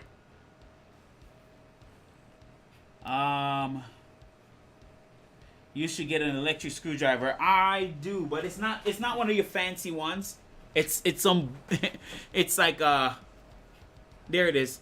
It's like one of those ones that you can kind of set the you can set the kind of torque values here and screw, but you know, I have one of them, so I just don't use it a lot. But you can, you know, I do have one, not this small fancy one though, but this works really well. So I just don't use it a lot. Don't park your car and then put something inside the trunk. Do it before you reach your destination. I've had a bag of chips stolen by a homeless people, but I can't blame someone who's starving. Okay, well, I guess I should. Yeah, that's a good way to put it. Don't park your car and then put it in the trunk. Yeah, that makes sense. You know, appreciate the wise wisdom there. 3D experiment. No work tomorrow. Time for a beer. No, I'm gonna be honest with y'all. I didn't want to tell y'all now. And there's no guarantee. But well, the wife is saying I shouldn't tell y'all. I can't tell y'all now. Dang it. So you guys can't get that announcement yet. She said no. So, and it's true. I'll wait. But there's a reason why I'm off tomorrow. There's like a major reason why, and I was gonna announce it, but I'm gonna see if I get through first. Okay, so stay tuned for that. But there's a major reason why I'm off tomorrow. What do you do for a living? I'm a software technician for my local county schools. So I go around, fix all the Mac computers, Windows computer device, troubleshoot, customer service. It's a pretty decent job, but though it's getting messy lately. It's getting pretty messy lately. More micromanagement-y, but it's not a bad gig. It's not a bad gig at all. Wait, what happened? What happened? Do you have any flex in the tool head with tap? I feel like a little flex forward, backwards, a little wiggle. So there is, I notice at least, if you don't tighten it down right, there is a wiggle to the side. I noticed with my 1.8 when I didn't, because it's the first time doing it, but when I went back in and tightened back up everything, there is a little over travel. It's not serious because it doesn't affect the print, but there is a little, admittedly, there's a little wiggle. There's definitely a little wiggle. So I do agree with you. There's a small wiggle. I did it with my 2.4 and there's a small little wiggle. Nothing to affect the print though. Nothing that I see affect print quality. Just a little small travel, tiny travel. So yes, Frenzy, I agree. I see it. Get small fancy one. I need to buy a small one though. I really do, but I just buy the big bulky one because I had to be different, you know. Build up the suspense. Oh my god, what did you do? I can't tell you guys. I can't tell you guys right now. I cannot tell you guys right now. But it's a big announcement though. It's very important. So you guys will like what I told you though. Build a suspense. Well, regardless, I'm toasting with you with a bourbon on the rocks. I appreciate you, man. I appreciate you. Have a great day, just night, everyone. I hope to catch you in the next stream, especially in the Rook 180. I'm going to bed. All right, man. Thank you for coming to Miss Sherry. I really appreciate you coming through and viewing the stream and enjoying the stream with me. Hope to see you next stream. So, have a good night, man. Get some sleep. Squirrel Brain is awesome. He does so much for the... Listen, this is why, again, there's another surprise, and I cannot tell you guys. But Squirrel Brain is working on the freaking coolest 3D printer I think is going to take off, and I'm going to be one of them to build it first. So I hope my channel just blow up, dude. Like, the work he's doing in the background, and I get to see it, and the fact that I get first dibs... I'm lucky. That's why I'm so chill. Like, I'm grateful to meet some cool people. Like, I'm telling you, something is coming that you guys are going to be like, okay, that is freaking dope. So, something different that no other channel will do. Hopefully. But I got to do it first, though. So, I can't tell you because he told me not to tell you guys. I was going to announce it, but he was like, nah, I'll just wait. So, but yeah, something is coming too. Yeah, Amber Alert in the background. Mine did too. Okay. TikTok 2.0. You're close. It has something to do with TikTok, but I'm not. I can't tell you though. I can't tell you. I can't tell you. He's updating TikTok for sure, and I'm gonna do an update on it, but I cannot tell you what is coming. But when you guys see it, you guys will be like, that is awesome. Like, that is gonna be, yeah, I'm excited.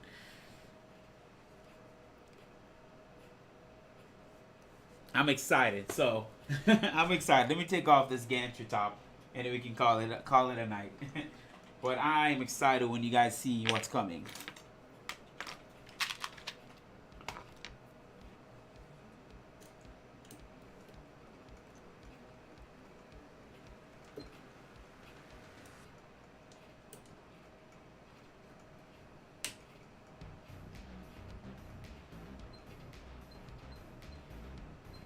And I appreciate you guys just spending the time with me, guys. Like, I appreciate you, those of you just stick around. Like I said, I know people have to go to bed because it's different time zone, but I really do appreciate you guys. Let me entertain you guys on a Thursday night. You know, and sharing information and stuff like that. It really makes me feel happy. I feel good. Like, you guys made me feel good today. So even though they stole crap out of my car, you guys made me feel good today. So I have to think about it.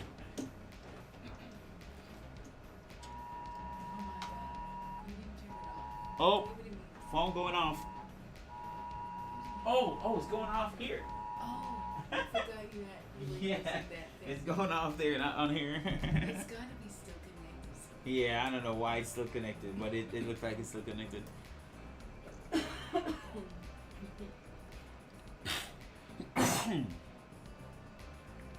Man, you're getting me excited as well. Should I hold off on a VZ bot? No, you can build a VZ bot, but when you see what's coming, you're gonna really like it. Y'all gonna really dig this one. Like, it's pretty cool what he's working on in the background. So I'm excited to show it. But when he gives me the okay, I'll share it with you guys. Give me about couple more weeks.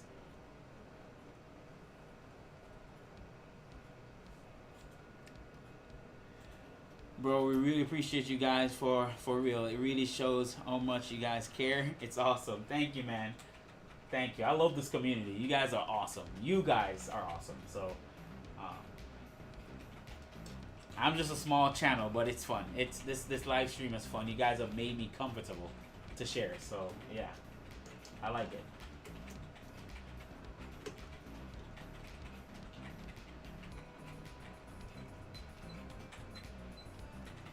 Ooh, SVO5 is like $289 on Amazon. That is not bad. That is not bad. And there we go. We have liftoff, guys. Gantry's off. Look. You remember, just to show you one thing. Remember I said about carefully putting things together? Like, carefully? Look. Look how easy that, look how free that moves. Look at that. No binding. No binding. Okay? So, it pays to put this together right. Okay? Especially with the dual stuff, you got to take your time with this, but no binding. Look at that. Just easy motion. Easy motion. So I literally never had to break this down, but like, again, I want to use tap and I want to take the opportunity to make content, you know? So that's all done now. So the only thing left now is to take this apart and then start assembling stuff. So pretty much it's done. Look at that. All emptied. All emptied out. All done. So really it's just, the next week is just really to put things back together. I'm going to do the little modification I need to do, but it's really just mounting, putting stuff back together. And yeah, that's what we're going to be doing next week.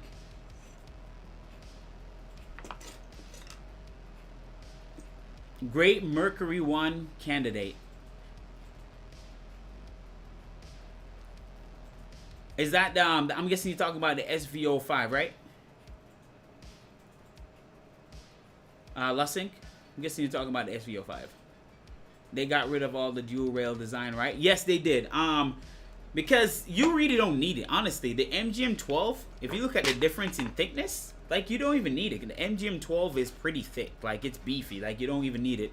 I think this one is, I don't know if it's preloaded. I remember buying this as a dual rail, so I think this is preloaded, but you don't need it. You honestly don't need the dual rail setup. So, huh?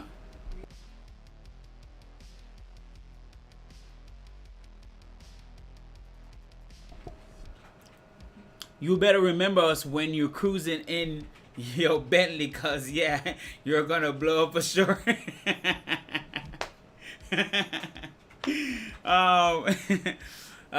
Appreciate that. That's very inspiring. Nah, listen, I don't bite the hand that feeds me. That's one thing you realize about me. I would never bite the hand that feeds me. And so yeah, but I don't want a Bentley. I'm good. I'm good with my Dodge. I'll run my Dodge.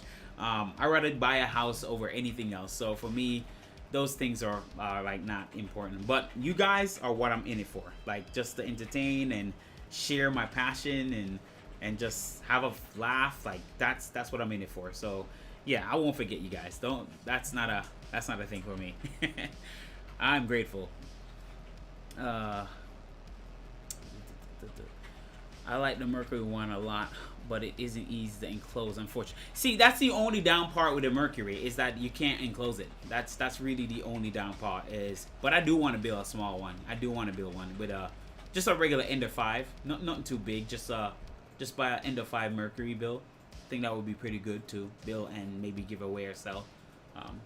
Looking forward to that. Yeah.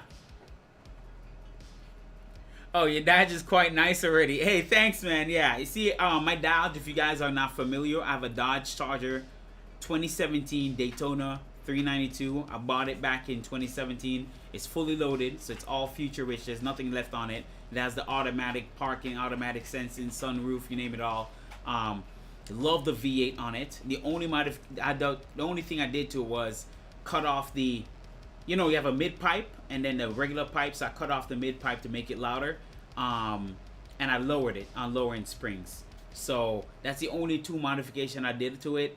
It runs nice. I love that car. So for me, I don't need no other car, man. I am good.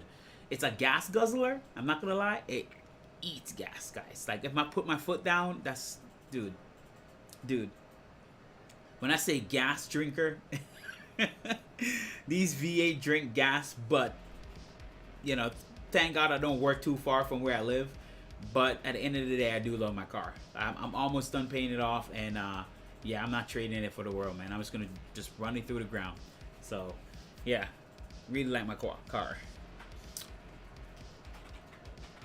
Sorry, someone broke into your car and stole stuff. That's not cool. Yeah, man, it did bother me today, but you guys kind of took it off my mind. But yeah, man, it really sucks. It's Black Panther theme, so you know, Marvel Black Panther. If you look at the side, is all Black Panther on it. You can actually see it on my YouTube page. Black Panthered out and everything. So it was like a nice tribute to Chadwick Boseman. It was like a nice tribute to Black Panther because I really did like it. But yeah, it happens. You know, people just are idle. They got nothing better to do. Don't want to find a job, so they just do stupid things like this. And but I'm not gonna let it bother me, man. It's okay. I'm pretty sure I'll be rewarded for it at some point down the road, you know. So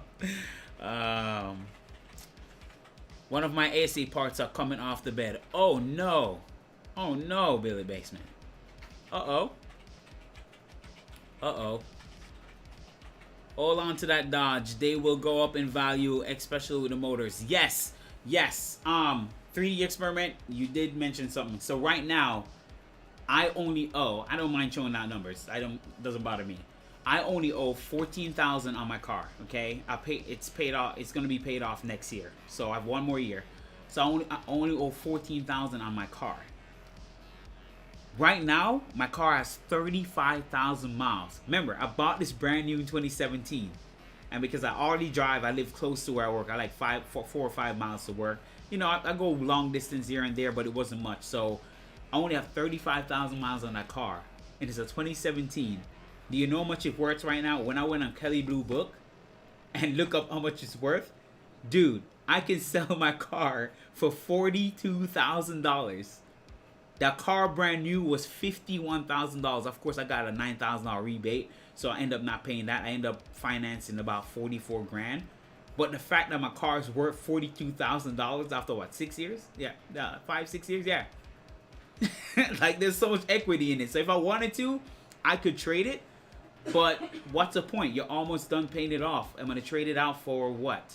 Because most Dodge right now is very expensive. Most car right now is very expensive. So to me, I'm just gonna keep myself back in a cycle of payments. I don't wanna do that. I don't wanna do that. So I'd rather just pay off my car, don't worry about a payment, and be free from paying a monthly payment. That is not cheap. So, yeah.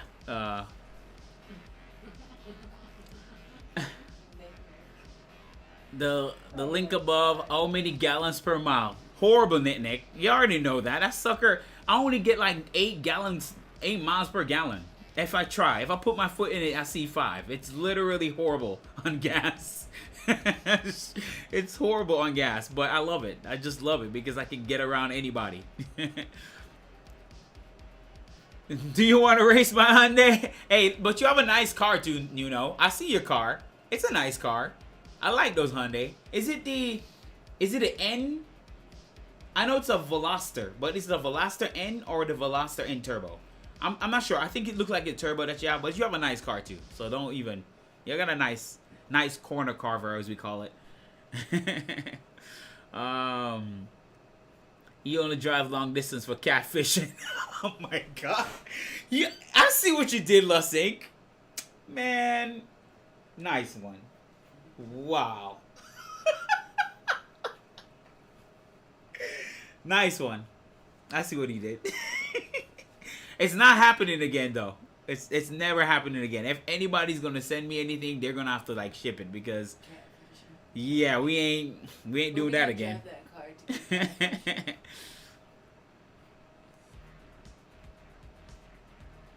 Oh, you're the little old lady who drives to the store. No, actually, Nick, there was a strategy behind me having low miles on that car. So first of all, I didn't want to drive it a ton of highway miles on it and even local miles because I wanted to keep the value of the car. You know what I'm saying? Because most people, if they Dodge, they drive it everywhere. Don't get me wrong. I drive mine, but I didn't want to drive it out so much that it's like, you know, it's my first major car. So I didn't want to like put a gazillion miles on the thing. You know what I'm saying? I never did a burnout in it. Never. Listen, my car is pristine. Like I never did a burnout in it at all. Maybe one time, but that was not. It wasn't even all that. It wasn't even all that of a burnout. Like there was a smoke or nothing. It's just a little, and that's it. Yeah. That was it. That was never like I never even do that. So I don't do burnouts on my car. I'll put my foot down and let the wheel do a little spinny thing, or let it fishtail a little bit. But I don't. Nah, I don't do all of that stuff. Yeah, I want to take care of my car, so that's why I drive it like a granny, as you say.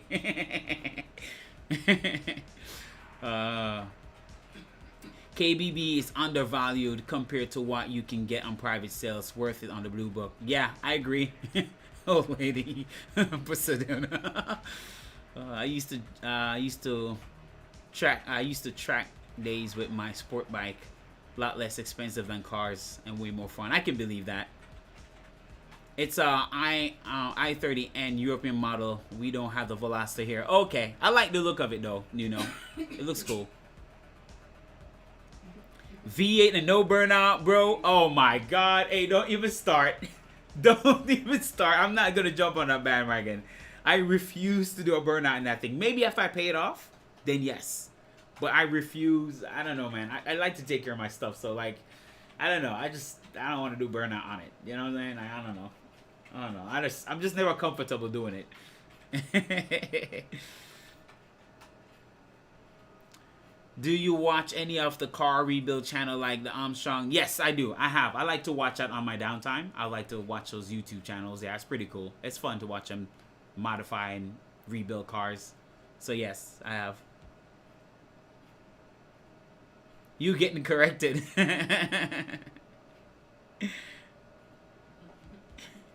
She keeps you honest. Hey, listen, but I was being fair. It's like one time, like it's barely a burnout. I wouldn't even consider it a burnout. It's more like stepping on the gas and having the back of the car fishtail. I think a burnout is when you kind of hold the brakes and press the gas and just have it peel. Yeah, I haven't done that. I just press, step on the gas and have the car just fishtail out a little bit. That's it. So yeah, technically it's not a burnout. It was just fishtailing. So, but yeah, she's definitely keeping me honest. But yeah, gotta send her one time when you get it paid off. I will, and I'll tell you this before I go. I actually took that car on a private road. Not really private, it's a public road, but it's like it's only trucks, semi trucks that drive it here. and I put my foot down. And I got that car up to 100 and almost 60 miles, okay? It's no joke at 160 miles in that car. It is, I've never seen trees fly by so quickly in that car. I would have kept on going, but she told me to stop. She literally slapped my leg while I'm driving and told me to stop. Okay? I was flying. I wanted to just max the car out to 180, but she told me to stop when I hit 160 miles in that car. So one of these days I would love to really see what it can do, but you know, wives are they don't like that type of activity. So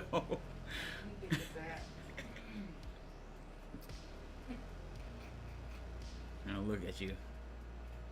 Thank you. It's been quite nice. 200 horsepower front wheel drive, very nice driving, very loud for a stock car. Mine is just lower in springs and ECU tune. Not 300 horsepower. That car is light. You can definitely outrun some people, especially doing some corner canyon, corner carving, canyon roads and whatever. Yeah, that's a nice car, man. That's a nice car. Our next car will be an EV. I hate paying for big repairs. I don't blame you. I did 160 in my Z. I missed that car. Nice.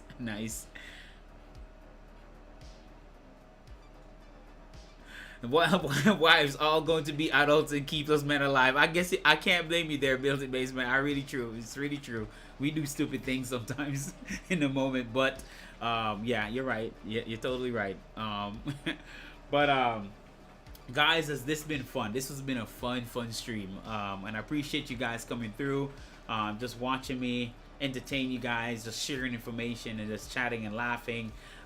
So next week we'll just continue on this. I'll do some little things in the background to continue, but next week I'll pick up back on this on Thursday. So like I said, every Thursday I'll live stream. So just stay tuned and keep it safe out there. And I appreciate you guys, those who donate. If you want to help the channel, just subscribe and share. I have the Patreon if you want to help. You don't have to, but it's there if you want to help.